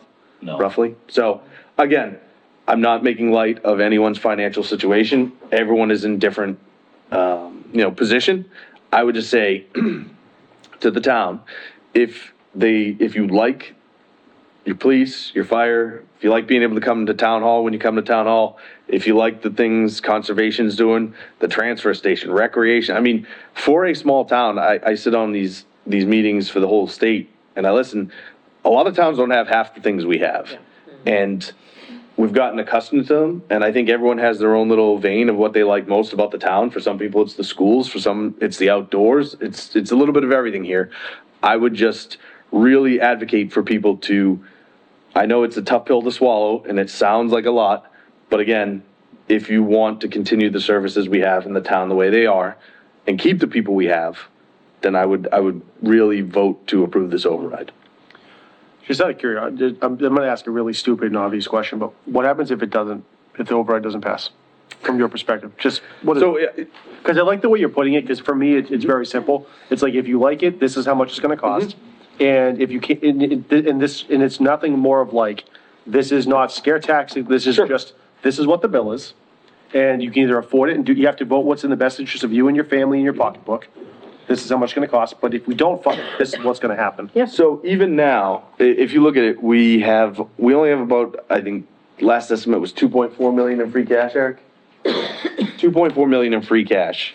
That leaves $600,000 deficit still, on top of not putting, He's got his hand up. Yeah, and like you said, there's gonna be an article, take 100,000 out to fund the snow and ice deficit. Yeah. That's another reason. So- Luckily, we have it. If not, if you don't have it, our budget deficit would be 100,000 more next year, because they make you raise it the next year. so you take that, yes, we could cover a portion of the deficit with free cash, but then we're right back to where we were Right. of cutting people's salaries. There's no, Chief O'Brien definitely doesn't get that an extra shift of people he wants. And then we look at it and you start cutting, headcount. We reduced hours, we looked at that, but now with, if you look at it, it's about $800,000 after you have to add the snow and ice back in. That's 8 people. Yeah. I don't think we have 8 people in the town we could lose. All the town departments are very small. But we've looked at appropriating that remaining deficit over the entire, everyone that eats from the pie. The problem we run into again is the school. We have no control over that school budget. So we can't even if we can get aligned with Whitman and we can come down to a number. I mean, when I started doing this, the school budget was maybe one of the easier parts of it. We never really had to worry about it because we were always able to negotiate down. We were always able to get the number we want, and it was sort of right where we wanted.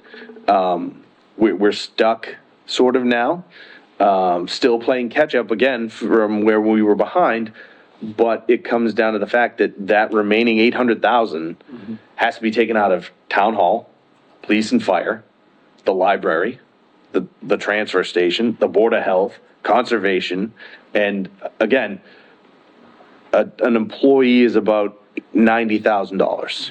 So you're cutting junior employees who, when we have an aging staff, we sat down with the police chief. There's a lot of people on his roster who have been police officers for over 20 years already. Just to be clear, you're including benefits, and that's average Correct. across, Yes. That, I don't want people saying everybody in town hall. No, that's an average. Yeah, okay. That's a Yeah. ballpark average for when we're doing math up in our room. But, that's when you start cutting the younger people, they don't come back. You cut younger firemen or police officers, they go to another town and find another job, now they're gonna stay there. Yeah. And our population ages out of, now when 3 police officers retire in the next 2 years.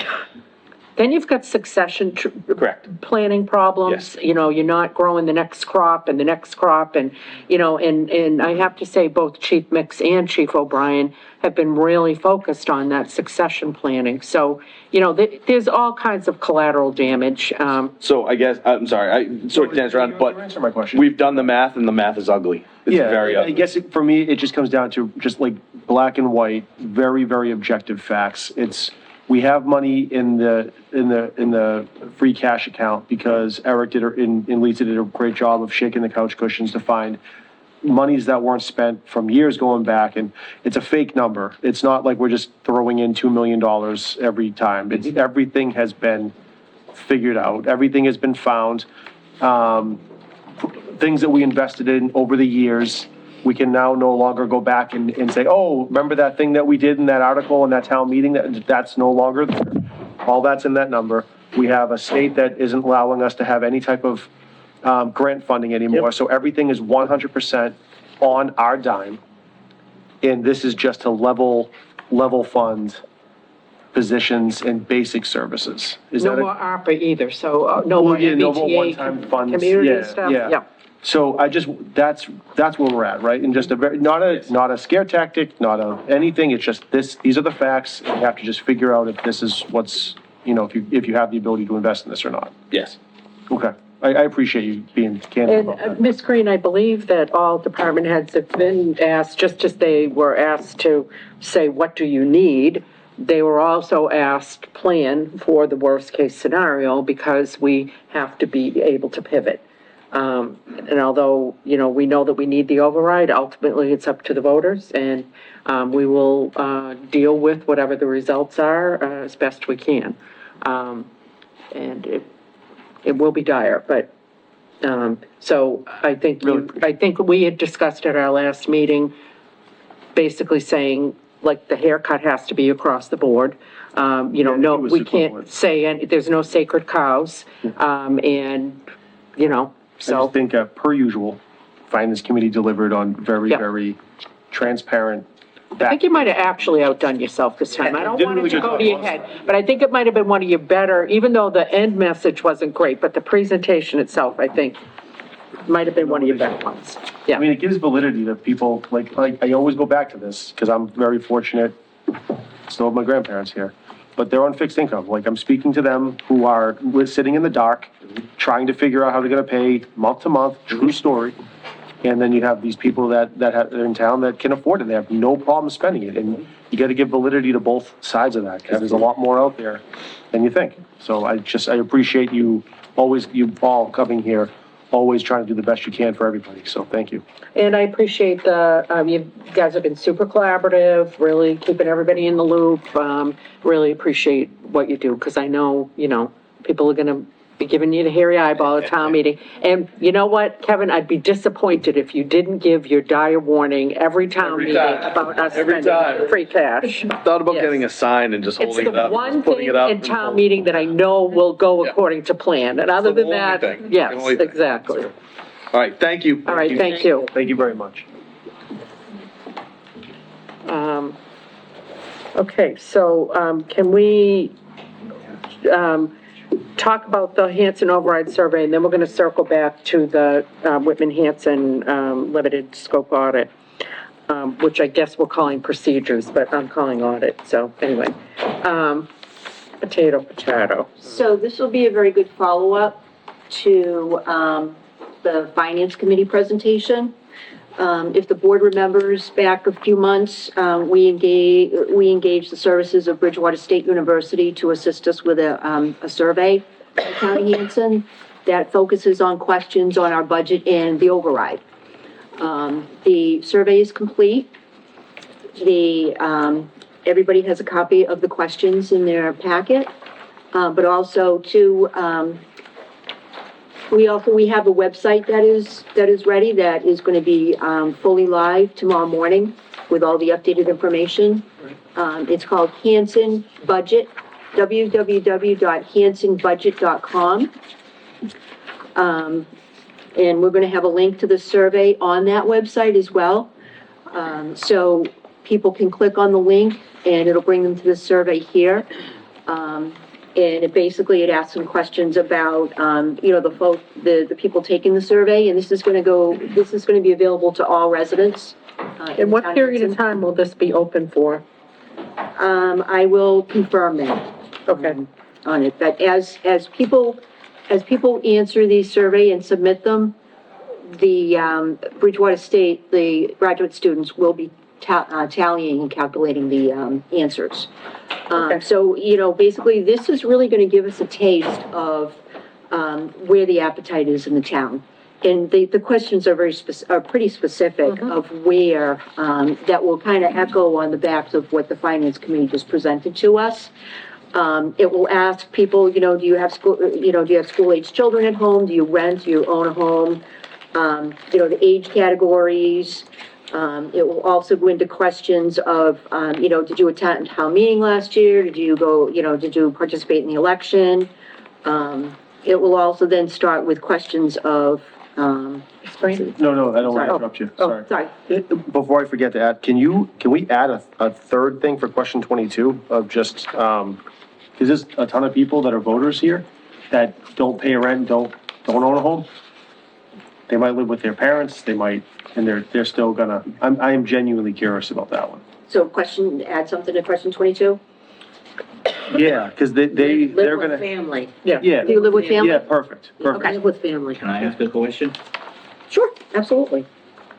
Are you gonna have like a copy of this maybe available to hand out at town meeting in case? Well, at For the town people. meeting, it's gonna be too late. I know it's too late, but at least they can see the questions and if there's any, Well, they couldn't put any input in. well, they though, can't at put that any point. input, but they can see that a lot of these questions, people can like, you don't have to be a rocket scientist to figure out where these questions are going. I mean, Well, have you used any of these services in the last 12 months? And there's people that, I'm not gonna name any names, and I'm not even gonna name the department, but I know there's people in here that use these services on a weekly basis. I see it with my own eyes all the time. Okay, you voted in and we use the transfer station Yeah, every all the week. time, and I'm. Oh, there's one? I Okay. will fight Well, no. that to the death. frequent I just flyers. want you to know Yep. that. Right, but there's other people that are on these services in the town that use them, especially within the fire department and the police department. They use them all the time. I see it in my own You neighborhood, see ambulances or all whatever. the time, Yeah, Oh, yeah. all the time. All the Yeah. time. Yep. Ambulances all And the it's time. always the same. I mean, when you talk about frequent flyer, Yeah. I'm talking like once a week. Oh, Yeah, wow. yep. Yeah. Yep, we have one, Oh, yeah. I hope I'm not coming off as nitpicky, because I'm not. I just, Question 7 doesn't have the school on here, unless I'm missing it. Oh, yeah. It could very well be in there, and I'm It's just, not on the next page, yeah, it's not there. I think, I mean, it doesn't, but I think the thought process was, these were departments that we have control over budget-wise. Right, Yeah. yeah. Yeah. So because. and I totally get that, but Yeah. like, the override is inclusive of the school, so like, Even though we can't. Right, but we can't use the feedback, like, I mean, I guess we could add it in, but this is really intended for, like, to kind of like give us a pulse on, of the things under our direct control, what, you know. I totally get Yeah. that, but I guess if we're trying to get an override information out there, in whatever direction, right? If we don't know that the number one reason why they're voting for the override is because they want to fund the school, there's no place for it to, Are there, actually, a question on question here 8 regarding gets to that a little bit, not, it doesn't, yeah, but if you, so question 8 says, Yeah. you know, which would you like? So override for the school assessment only, basically because of our experience at the last town meeting. And then override to preserve town services operation, then override to preserve, but I mean, I don't have a problem with you adding, if you're able to add in schools, I just don't know, you know. no, Oh, is that whatever for you want. question number 8? For 7, I mean, sorry, for 7? yeah. So in the 12 months, you'd like to know if people interacted with the school department? Yeah, why not? Right, but at town meeting, you're gonna refer back to this survey, and whoever's doing the talking, whether it's the moderator, Kevin, Eric, it doesn't matter. Somebody's gonna refer back to this survey, and there's gonna be people there that are gonna say, what survey? What are you See, talking and about? that goes to my question. They're gonna say, How- "We didn't How see is no this being survey." notified to the residents that it exists? Oh, I think that's why I would have a If copy. you're doing it Let's all on the back up a computer, if you're doing it all on the computer, there's a lot of older people in town that are not going to do So it. we will have printed copies here in the town hall, Yeah. and Bridgewater State will be mailing these to all the households as well. Mailing so. them, they're At going, their cost, I just wanna. It's all at Just their wanna- cost. so it It's is not going to cost. go Yep. out to the residents Yes. via Yes. postal services, so everybody's gonna get And we'll one. also have something in the Express and on our website. and, Right, you well, know. on our website, on the budget website, on our social media pages, so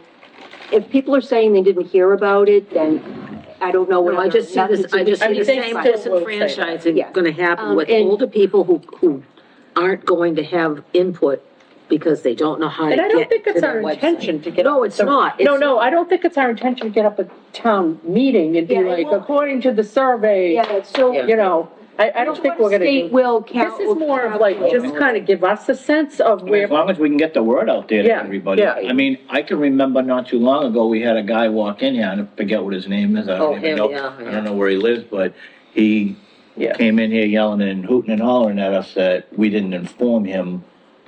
He had no idea that these I meetings vividly even. recall that. Yes. Yes. Remember that guy? I feel like. Yep. Is, same, and again, you don't have to add these to it, it doesn't, I truly don't, I'm not gonna die on this hill, but Yeah. question 9 is the same thing, just which would you, the schools aren't included in like the impact. But I get where you're coming from, it's just the operational budget and it's not inclusive of the town's budget. Exactly. So like, Yeah. I get where you're coming from, so I'm not gonna die on the hill. If they're mailing them out, I think we're good to go. All right, so question 7 and question 9, we'll add the schools. Yeah, and then the other one about living at home would be helpful. I Question think the 22. living at home and Yeah, living at home. maybe there's a lot think of- about if there's Yeah, I another like way to include asking about the schools without diluting what you're trying to actually do with those questions. I like that's a good idea. Different way to, like. I think so, because there's a lot Skim of it. 21, 22, 23-year-old kids Yeah. that are still Oh, living yeah. at home with their parents. They could be Because they literally can't afford to go buy a house. multi-generational. It could be, yeah. Yeah. In college. Any voter, Yeah. not all voters are. Yep. Yeah, I will definitely talk to them because they're very good with helping, we brainstorm on how to word the questions, so. I think that's a good point. I'll talk with Melinda.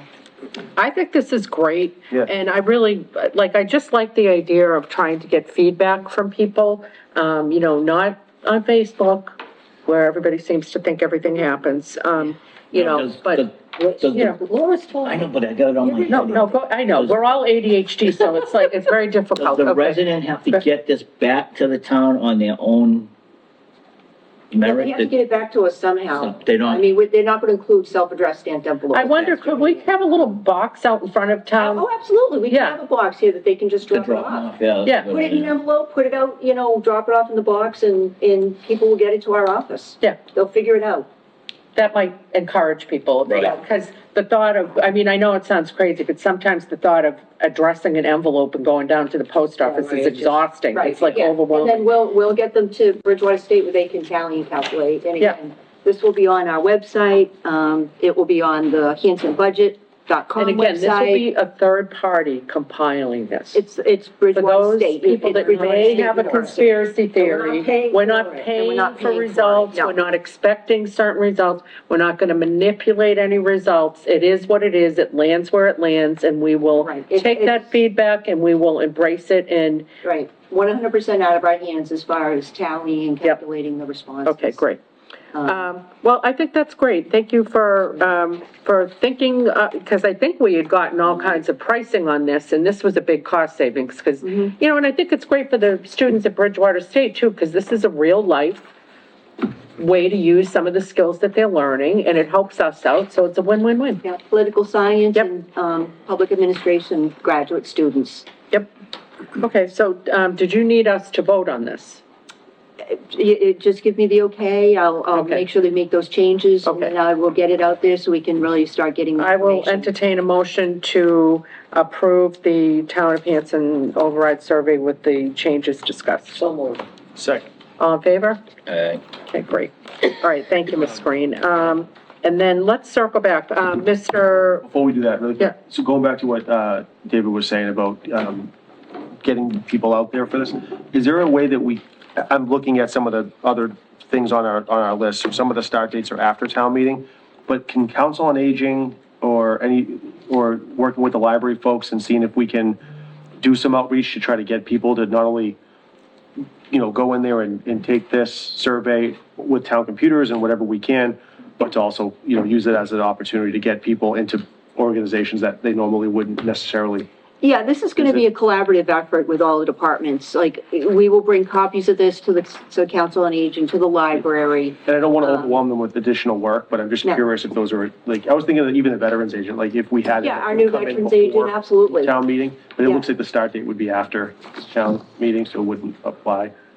Well, we're gonna get out as quickly as possible, because we do No, wanna he's get, you know, saying that we wanna get the pulse of what No, people what are I'm saying, is thinking. the veterans agent, would that, no, he's already started. oh, These are additional appointments for him. oh, gotcha, Yes, okay. yes, All right, perfect. yep, So yep, maybe we yep. can even get him then. Yeah, absolutely. Yeah. If they're comfortable with it. I'm sure they, you know, I think even get it up to the building department and even the Board of Health and those guys. Like, anybody that's having a face-to-face interaction with somebody, it's not gonna hurt to have the survey sitting there and saying, hey, you know, we had a survey, if you've got feedback, we'd love to hear from you. And it really doesn't have to be any more intense than that. The senior center, if folks need help, I'm sure, you know, Mary would be willing to help a little bit there. And my last nitpicky question, I know we already voted, so again, tell me to kick rocks if that's fine. I'm totally okay with it. But there was a question about how many kids you have. And I've taught at Bridgewater for a long time, so I know students are looking at things in a certain way. What's the meaning behind that question? Because depending on what your answer is, you could also flip that and say, are you on fixed income? Do you take care of a relative, like, is it getting at dependents? Because in this town, with the population growing 55 and over, you could very well be not having kids, but taking care of a dependent that's like a parent or something like that. All right, so we'll have to clarify, because it's school-age children. that they're Right. trying, you know, they're trying to see, are you a family with school-age children, so that, you know, you would be more intent to support the school, so I will bring that up to see if we can clarify Yeah, that we question. need to see if they're intent on supporting seniors too. That, I guess that's what I'm kind of getting Yes, at, and yes. just if it's like more like a dependent thing, you have a ton of people on fixed income too, so like, Right. You could ask, how many know how you dependents word do you it. have in your home? Are they seniors? Are they children? That might be enough. Yeah. and again, I don't want to overthink it, I just want to put that out there while we're talking about it. Well, the fixed income thing is important. Yeah. Yeah, it is. Okay, And I so, just, if I can, I just want to bring up, just real quickly, this is the website, basically, Nice. that is created for us by the communications consultant. People can go on, it's www.hansonbudget.com. And, it has the documents and presentations, page here, which is very, very helpful. Town of Hanson, budget requests, budget protection, projections, revenue expense history, preliminary school budget, Hanson override history. So this here is basically, it's a table that comes from the Division of Local Services that will give the history of Hanson overrides through the years. How much was asked, if, all the losses, here are the wins, gives the reason for the budget for the override, what departments it was going to cover, what the amount was. So, here is all the facts right here for people who say, oh, we ask for an override every year. The facts are right here through the Division of Local Services. It also will have the impact statements by each of the departments of how, if an override fails, each department would be impacted. So it's a wealth of information. the calculator that we have, I think there was a calculator on there. Is Yeah, that based absolutely. on the number we just discussed with Mr. Sullivan, or is that based on a different number? Actually, tomorrow it would be based on the number that was voted on and determined tonight. Okay, All right, yeah. I just wanted to make sure. I'll just show you how easy it is. Oh, no, I'm sorry about that. You have to actually put it in. You are so brave, putting your Google history on Display. display for I'm everybody. sorry, I don't know why this is not coming up. Go back to the top. No, go back to the top. I'm not, I mean, do you think, do we think that this is critical to demonstrate? No, it's not critical. Okay, all right. This is not critical. Yeah, so, but. So there is a yeah. calculator on the very first page that we saw underneath the documents. Well, that's why I was asking, because I Yeah. did go through it and look at it, and I You just. can yeah. plug in a number and it comes out, it'll tell you what the amount is, but it will have the $3 million override in it tomorrow. That's the key. Yeah. I don't want people saying, I plugged in one number tonight, then I plugged in another, they're Mickey Mousing around with the system. Okay, There is Yeah. there is a disclosure in there that says that, it's a changing, the numbers are changing and things like that. So it'll let people know that what they see tomorrow, if we get new information, because it's updated almost on a daily basis, it will be updated, so, they can check into it. all right, every so we've couple got a of little, this is an estimate based on most current Exactly, information. exactly. Fantastic. That is All great, and great work on that. Thank you very much. And now we are going to circle back to what I referred to as the audit, but which he kept referring to as procedures, which was mystifying, but nevertheless. And I think you had some questions, Mr. Weeks, and some Yeah. concerns, things that weren't addressed, I guess I would say. So I guess my big question is, what are we doing with this after? Now that we have this information, what are we gonna do with it? Because there's a lot of stuff on there that, from my perspective, looking at some of this information, it's pretty alarming. And if you are, someone that is already super critical of the school system, you're not walking away from that presentation feeling like you were in a good spot. So I'm curious, because I don't like, one of the things, because I work with numbers a lot, you walk away with the information that you're kind of given, and it doesn't always give you, it can be scary. And I always want to give people a fair shake. And when I'm seeing that we have the highest salaries in out of pretty much everybody that we were compared to, enrollments are going down, classroom sizes are smaller comparatively, that's not a good thing. So I want to give the school system a fair shake and being able to kind of talk to some of this stuff. I also have some concerns about, and a question, I didn't fully understand the 403B thing. Is that how much we gave, or is that how much what was that The number? 403B is a special arrangement that's specifically just for he said he thought the superintendent. And that isn't something that is commonly discussed in open sessions.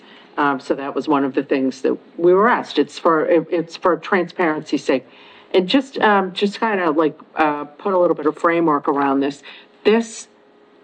We requested this years ago. I don't even know. I mean, it's so long. I think it was, I want to say it was even before COVID, to be quite honest with you, that we originally started trying to get an audit. Then they had the data breach, so we couldn't get in for it. We had trouble getting somebody to respond. So what we would have originally used it for versus what we're using it for now has been completely, been contorted. But I do think in going through this, that there's some follow-up questions. For instance, he mentioned that the teacher salaries were super high because we had a lot of tenured teachers. I think we need more information around that. You know, how many? Are we talking about like a majority of the teachers, 50% of the teachers, 30% of the teachers? So I'm thinking we probably should come up with some follow-up questions. We're not going to hire them to follow up on the questions. I think we're going to have to go back to the district with our follow-up questions directly. Okay, so in terms of follow-up, this gentleman, we're done with. He has done what we paid him to do. And he is considering that and I have to say, the product is vastly different than what I thought we were going to get. And that isn't an indictment on you, it's more of a like, I think. Yeah. My issue is kind of lessons learned a couple of times here, is we hire these consultants and we pay them a lot of money. I don't know how much we paid them, who knows how much. This wasn't huge, but it was. But we pay them money, and the presentation that we're getting, the info is either incomplete or somewhat compromised. I agree. Even what we agreed upon, the very first page, we agreed upon comparing it to 4, and then we got 7. We ended up with 5, and then we compared all of the actual data to the state, which doesn't do anything. I actually think that point, you do need to push back on the consultant and say, no.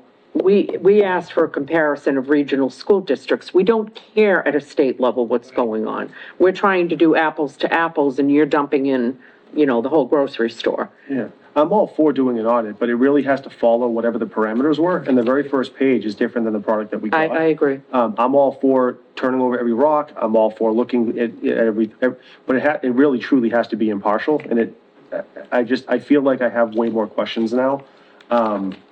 So I wasn't sure where we were going next. Well, I think if you guys agree, we could gather questions, either at a future meeting, or you could feed them to Ms. Green individually and she can follow up. I don't know how you guys want to handle that.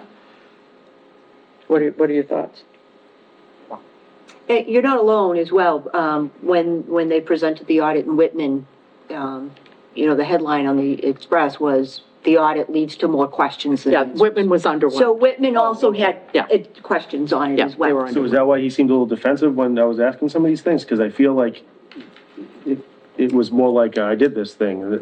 I just don't feel like. The way that for the scope of work, and actually, I was still in Whitman when this joint endeavor started. Yeah, so to I have thought an it was audit like done, so- 2019 or something. Yeah, 2020, so I yeah. know. I know this started a long time ago. Yeah, so the But yeah. scope of work was drafted up and an RFP was put out actually a few times with no responses to it. We finally did find out that there was one agency who responded, but they had additional questions.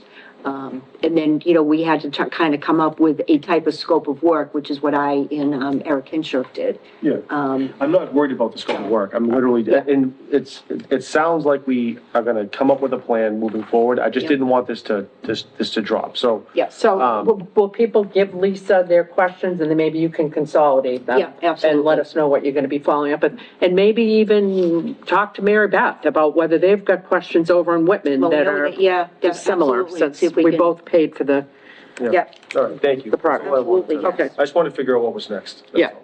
All right, thanks. Okay, next up is appoint Michael Christofouli as building commissioner for a term of April 1st, 2025 to March 31st, 2026. And I assume this is because when he originally got hired, there was a specific period of time that we could appoint him by the Massachusetts Building Commission. That's correct. Okay, Yes. so I will entertain that So motion. moved. Second. Okay. All in favor? Aye. Okay, great. Appoint Michael Christofouli as fence viewer for a term to end June 30th, 2025. Now, why are we ending at June 30th, 2025? That's annual. Because it's an annual appointment. That's a regular. All right, great. Okay, sorry, I interrupted myself. Anybody want to So make that moved. motion? Second. Okay. All in favor? Aye.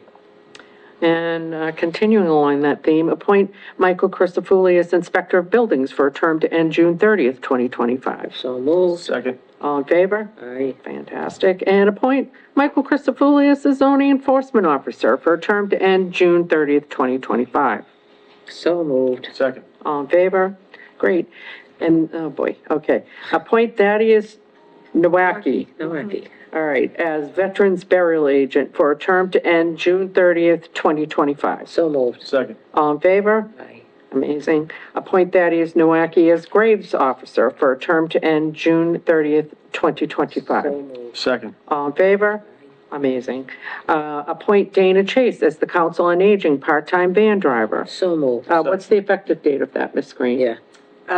It'll be effective tomorrow, Okay. Okay. Effective. 3/12. March 12th. March 12th. Yep. So Okay. moved. Second. All in favor?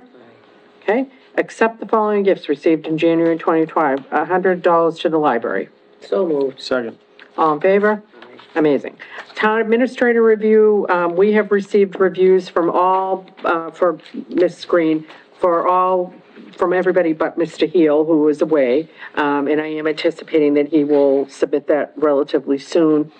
Just a reminder of what the protocol for that is, which is that, you complete the review, you set up time to meet with Ms. Green, individually, to talk about whatever, concerns and praise you might have, for Ms. Green. And then we will, have the lovely and talented Lynn McDowell and, potentially, Doreen, help, put together a, comprehensive, summary of everybody's reviews. It will not be identified by who gave each review, because that would be violating open meeting law.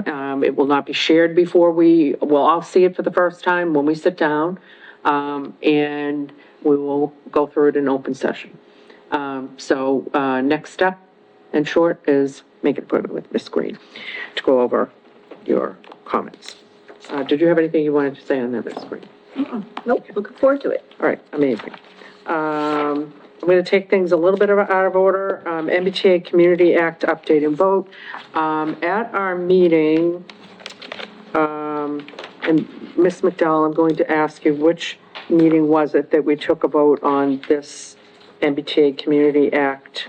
It must have been our last one, right? 2 weeks The ago. 11th. Which was what? I wasn't here. It was the day I thought it was the 11th, because we had to get information in for the 13th. So we just- You are, Yeah. you were not here. I was not here. You were not He was here. not here. I was You were here here. for this one, yeah. Okay, all right, Yeah. okay. So you're thinking it was the February It was February 11th. 11th. You're right about that. Okay.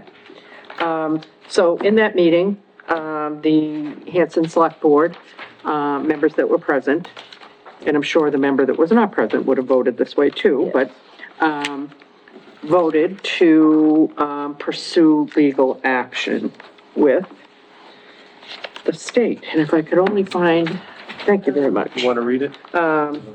Thanks. We put out a press release yesterday, but, and it does seem a little odd, but what I'm going to do is take a vote, in open session, which we're required to do, that reflects the vote that we took in executive session on February 11th. So I will entertain a I motion. think it was the 25th. When Are you thinking the I 20th? didn't, I'm sorry, I was looking at open, we need to be an executive. Couldn't have been the 25th, I wasn't here. Does it matter what the? It was a meeting before that. It was the meeting before that. It doesn't. Dave was. It doesn't, we're gonna move on. We're gonna move on. So we're just gonna take a motion now. I will entertain a motion to, file legal action against the Commonwealth, seeking relief from the enforcement of the so-called MBTA zoning law, and also seeking release of grants that have been frozen by the state. So moved. Second. Okay? All in favor? Aye. Aye. Okay, great. So I'm just gonna read this brief little, release. Last Thursday, the town commenced legal action against the Commonwealth seeking relief from enforcement of the so-called MBTA zoning law and also seeking release of vital grants that have been frozen by the state. The town's suit arises from a recent determination from the state auditor that the MBTA zoning law constitutes an unfunded mandate. Under such determination, the auditor, through its Division of Local Mandates, directed the Commonwealth's Housing Agency, EOHLC, to provide the required information on the fiscal impact of the law. To date, the Commonwealth has refused to do so and has had emphatically declared that it will enforce the law, including the requirement that Hanson pass a complying zoning bylaw by July 14th of 2025.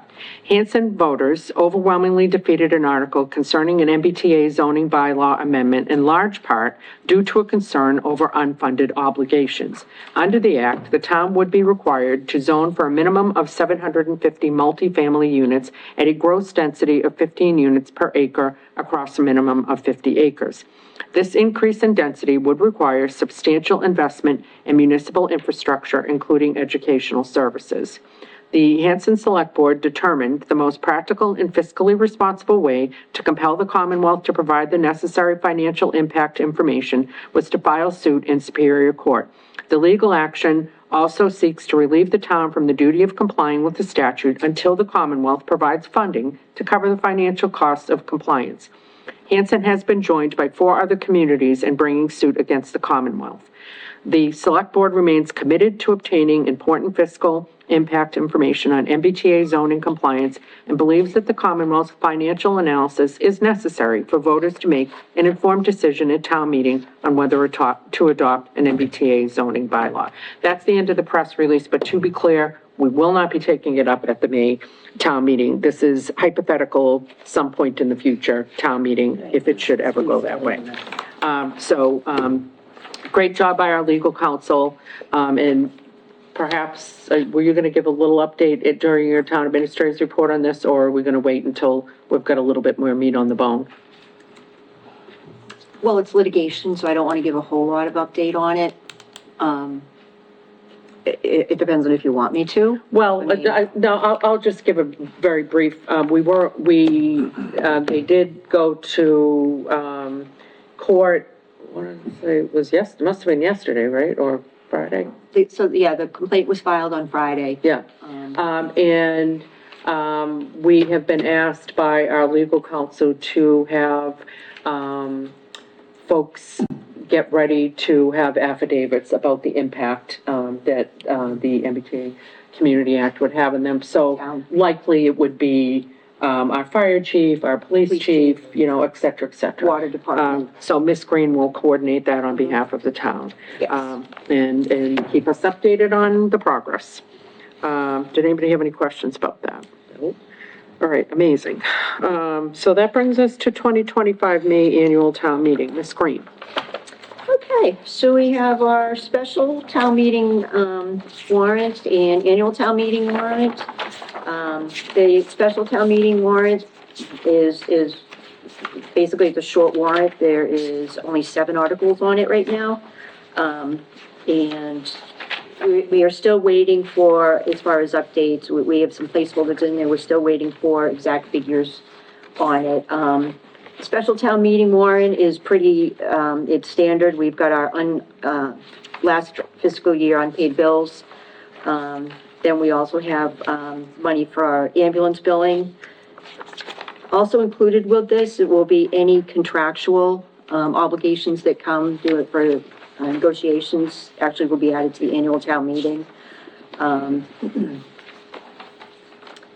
see, we had, also in the special town meeting, we have articles in here that were erroneously, discharged through unfortunately, through the budget process of the town accountant. They were defunded. but we are putting them back in here. That's going to be Articles 3, Article 4, Article 5. Let's see, yeah, so Articles 3, 4, and 5 are articles that are replacing articles that were approved at prior town meetings for uses by the planning board, but then unfortunately, they were defunded by our town accountant. So we are putting them back through the special town meeting warrant to reestablish those funds for the planning department.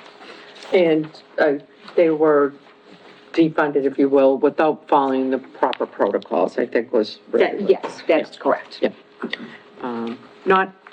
Wasn't intentional or It malicious. was not intentional, no disrespect. It was just something going through, trying to find extra cash along the way. Our annual town meeting, actually, it has 41 articles. Let's see, the last 2 articles are actually through citizens petitions. And then we have 2 articles that are in as placeholders for some projects that we are still waiting on final numbers, and information.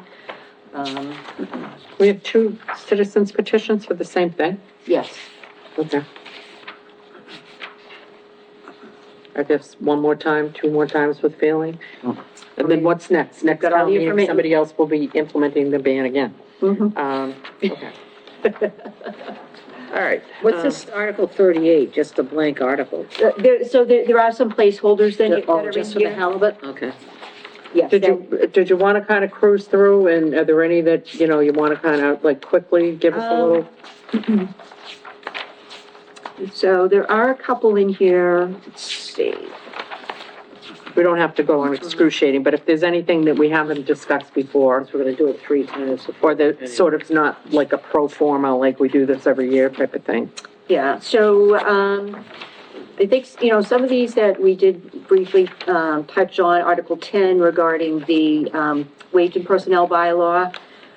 We have some updates in here as far as our inspectional services, gas inspector, plumbing inspector, wiring inspector.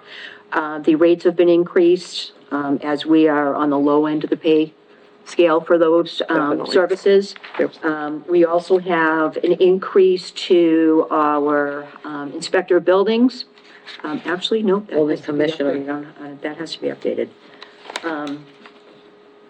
So I don't know, the, inspector of buildings, full-time salary, we are gonna be I'm gonna be reintroducing this, so we're at 80,000 to 97,000.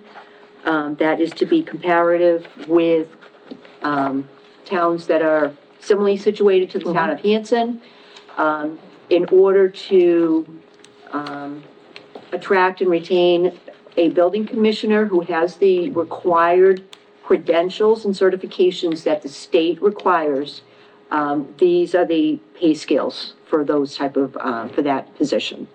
Right now, our building commissioner is at the top of the scale, but we need to increase it to retain this building commissioner. So we will be updating that. Let's see, we also have, What is Article 11?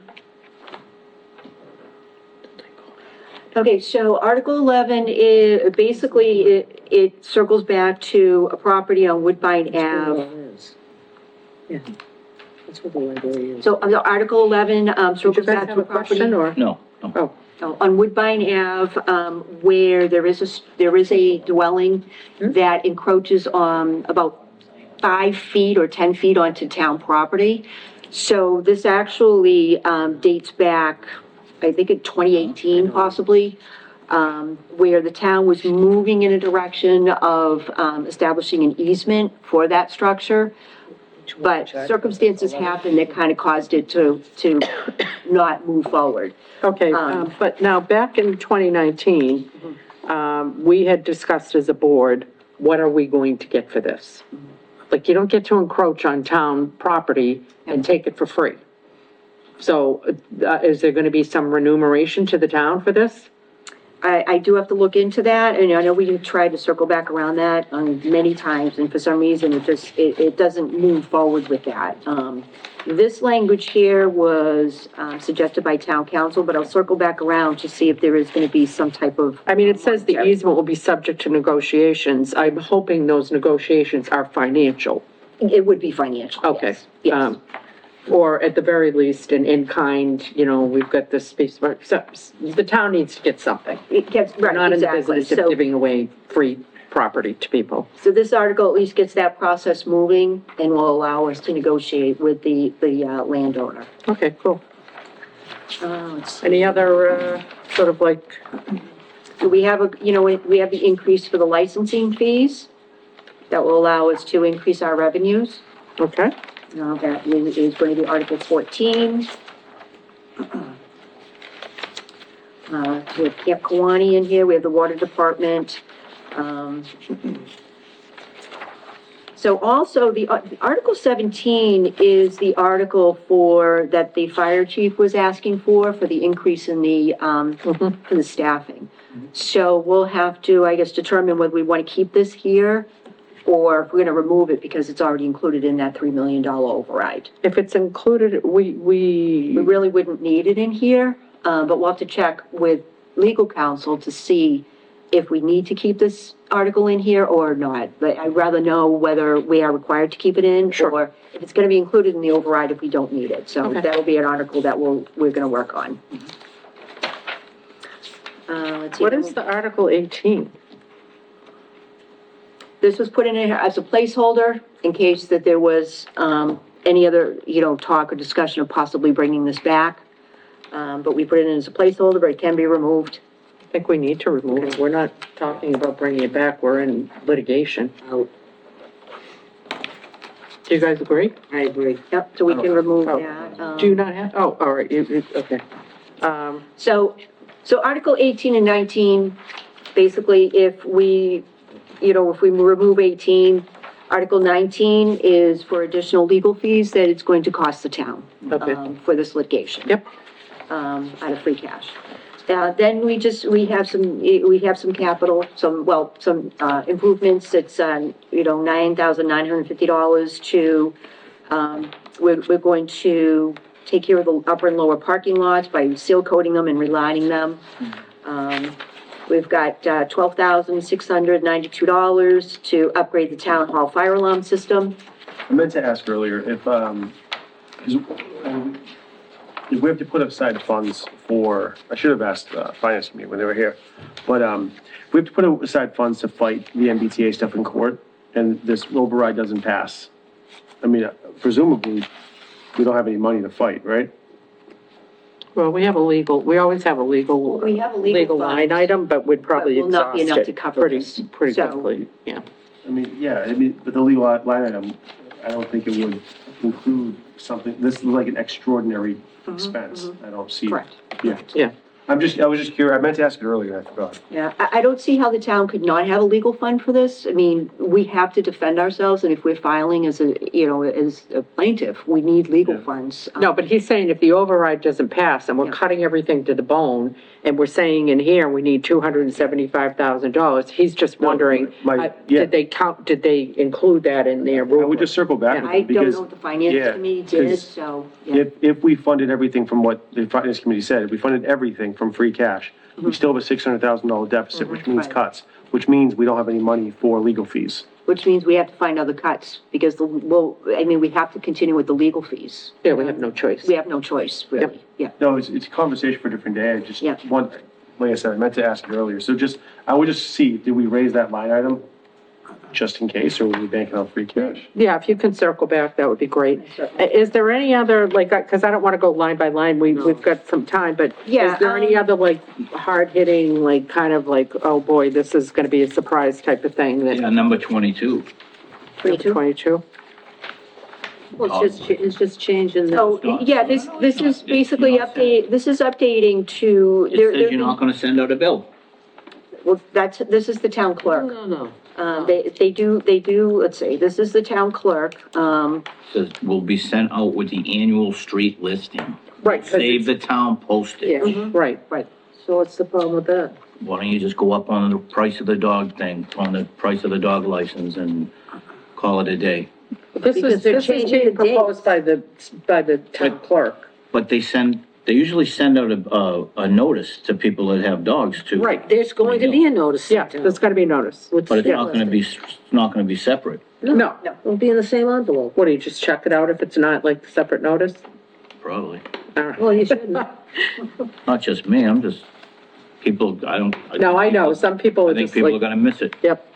Well, I Well, we'll think, have to have yeah. some kind of a grace type period. I think they did say there was gonna be a. Yeah, I there think was they gonna be did. Some type of a. She did grace say period. that, Yes. yeah. She did say that. They'll get it yes. straightened To out. allow people to kind of get, Get you used know, to the used to the new change. system. And the license is gonna be longer. It's gonna be a for longer the first, timeframe. you know, while they change it, you're gonna have until January, not September. So you'll have more than a year. I thought you'd be excited about 23, it's up to 5 dogs for the kennel. But before you need the kennel. Yeah, I mean, that's, Yeah, well, wasn't that something you had kind of expressed, like, I did. yeah. So, and then then the increased fines, but, Beth went over those with us at the last, when she was here. Was there anything else, Ms. Green, and then we're gonna just move on? It was, let's see, so the Article 36, I like 35. Article 35, Yeah, what's up with that? that's the library I know, expansion. but they're gonna take 3 acres of that lawn up It's something there. that the grant is requiring. But Article 36 actually. Well, I'm sorry, we did not agree to 3 acres. Where did the 3 acres come from? I believe that came from a conversation that Mr. DeFrayis had with the library director, saying that out of the 17 acres that's available there, that a possible 3-acre small area that abuts the library is available if they needed to expand it a So little could bit. we have Tony come and talk to us about that? Because I think we need a little bit of clarity, because, although there's no doubt that the area immediately around the library was always kind of thought of as potentially being something that the senior center / library could use for expansion, I think we just need to see what he's talking about, because what we don't want to do is to do anything there that's going to prevent us from having full use of the rest of that piece of property. Okay.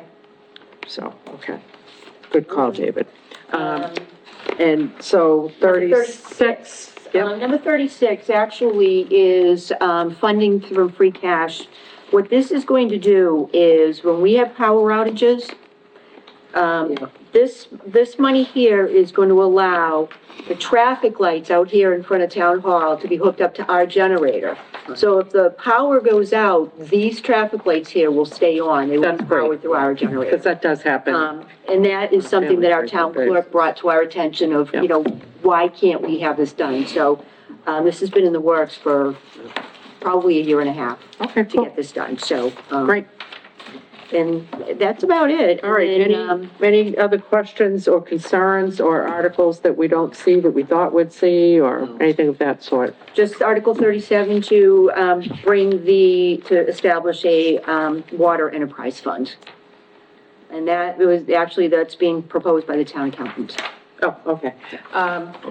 Ms. McDowell, walk us through our timeline. What are we dealing with deadlines for final articles, with the final numbers, when you go into print, all that? I'm just waiting for, I've got a few more days for placeholders to be filled. I plan on sending this out. We have to get it to the constable by April 17th. So I would like to make sure that it's posted and we can deliver it to the printers around the same time. Okay, all right, okay. So we're in pretty good shape for the shape we're in, as they say. Okay, all right, great. That's amazing.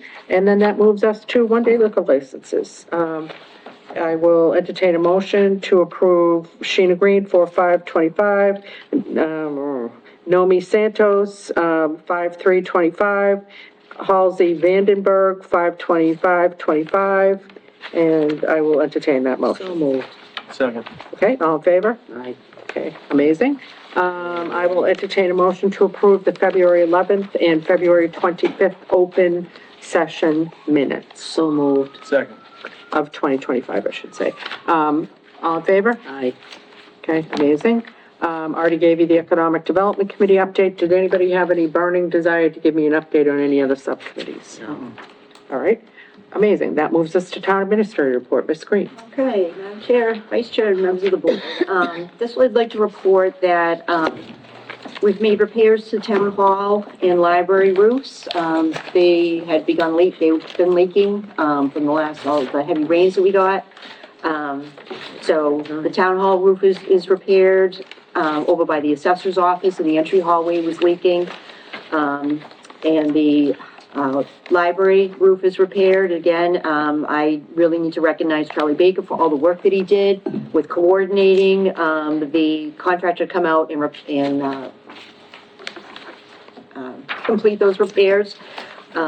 We did have some ceiling tiles that had water damage to them. They're being worked on to be replaced, but again, Charlie Baker really came through with making sure these repairs were done before we see any more, heavy rains. Food pantry updates for, the improvements to the food and upgrade to the food pantry. They have new flooring throughout the food pantry area. We have a mini split system that is gonna start being installed next week, which will bring heat and air conditioning to the food pantry building. Again, these are being funded through the ARPA funds. The updates as far as outside of the building will start being worked on in the spring. That's going to include like the stairway, the ramp, and landscaping. IT director position was posted. The resume submission date was Thursday, March 6th. We've got quite a few excellent resumes. I hope Joe Campbell will join me with the interviews again, and I hope to schedule interviews the week of March 24th for the IT director. Pratt Place Culvert, the replacement is moving along. The design is 60% complete.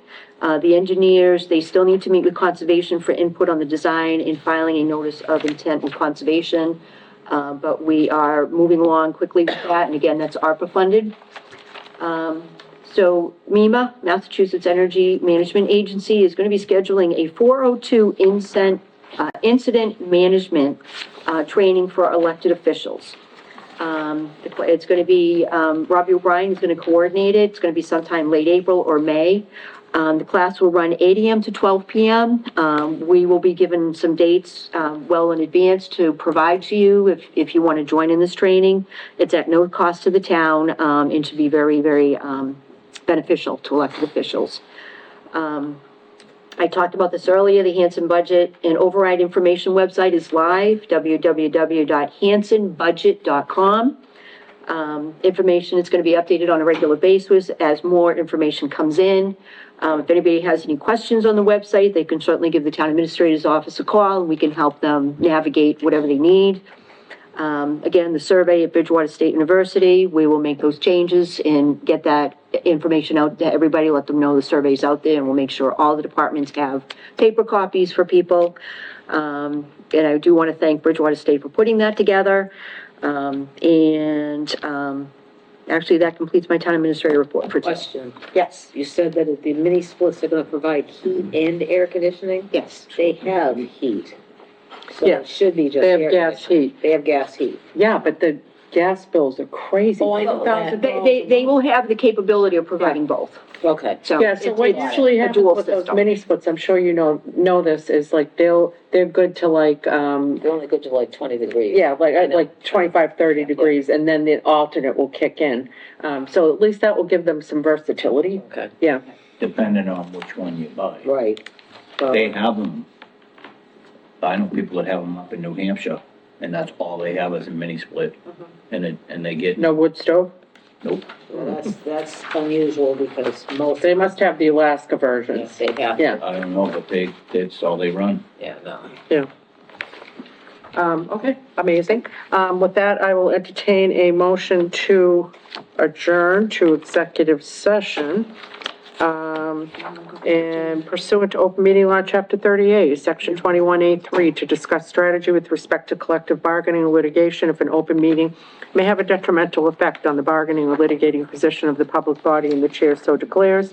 Litigation, discussions, union negotiations, admin, fire, highway, police, executive session pursuant to open meeting law, chapter 38, section 21A7, to review and approve executive session minutes not to be released February 25th, 2025. I will entertain that So motion. moved. Second. Roll call. Aye. Aye. Aye. Aye. Okay. And we will not be returning to open session.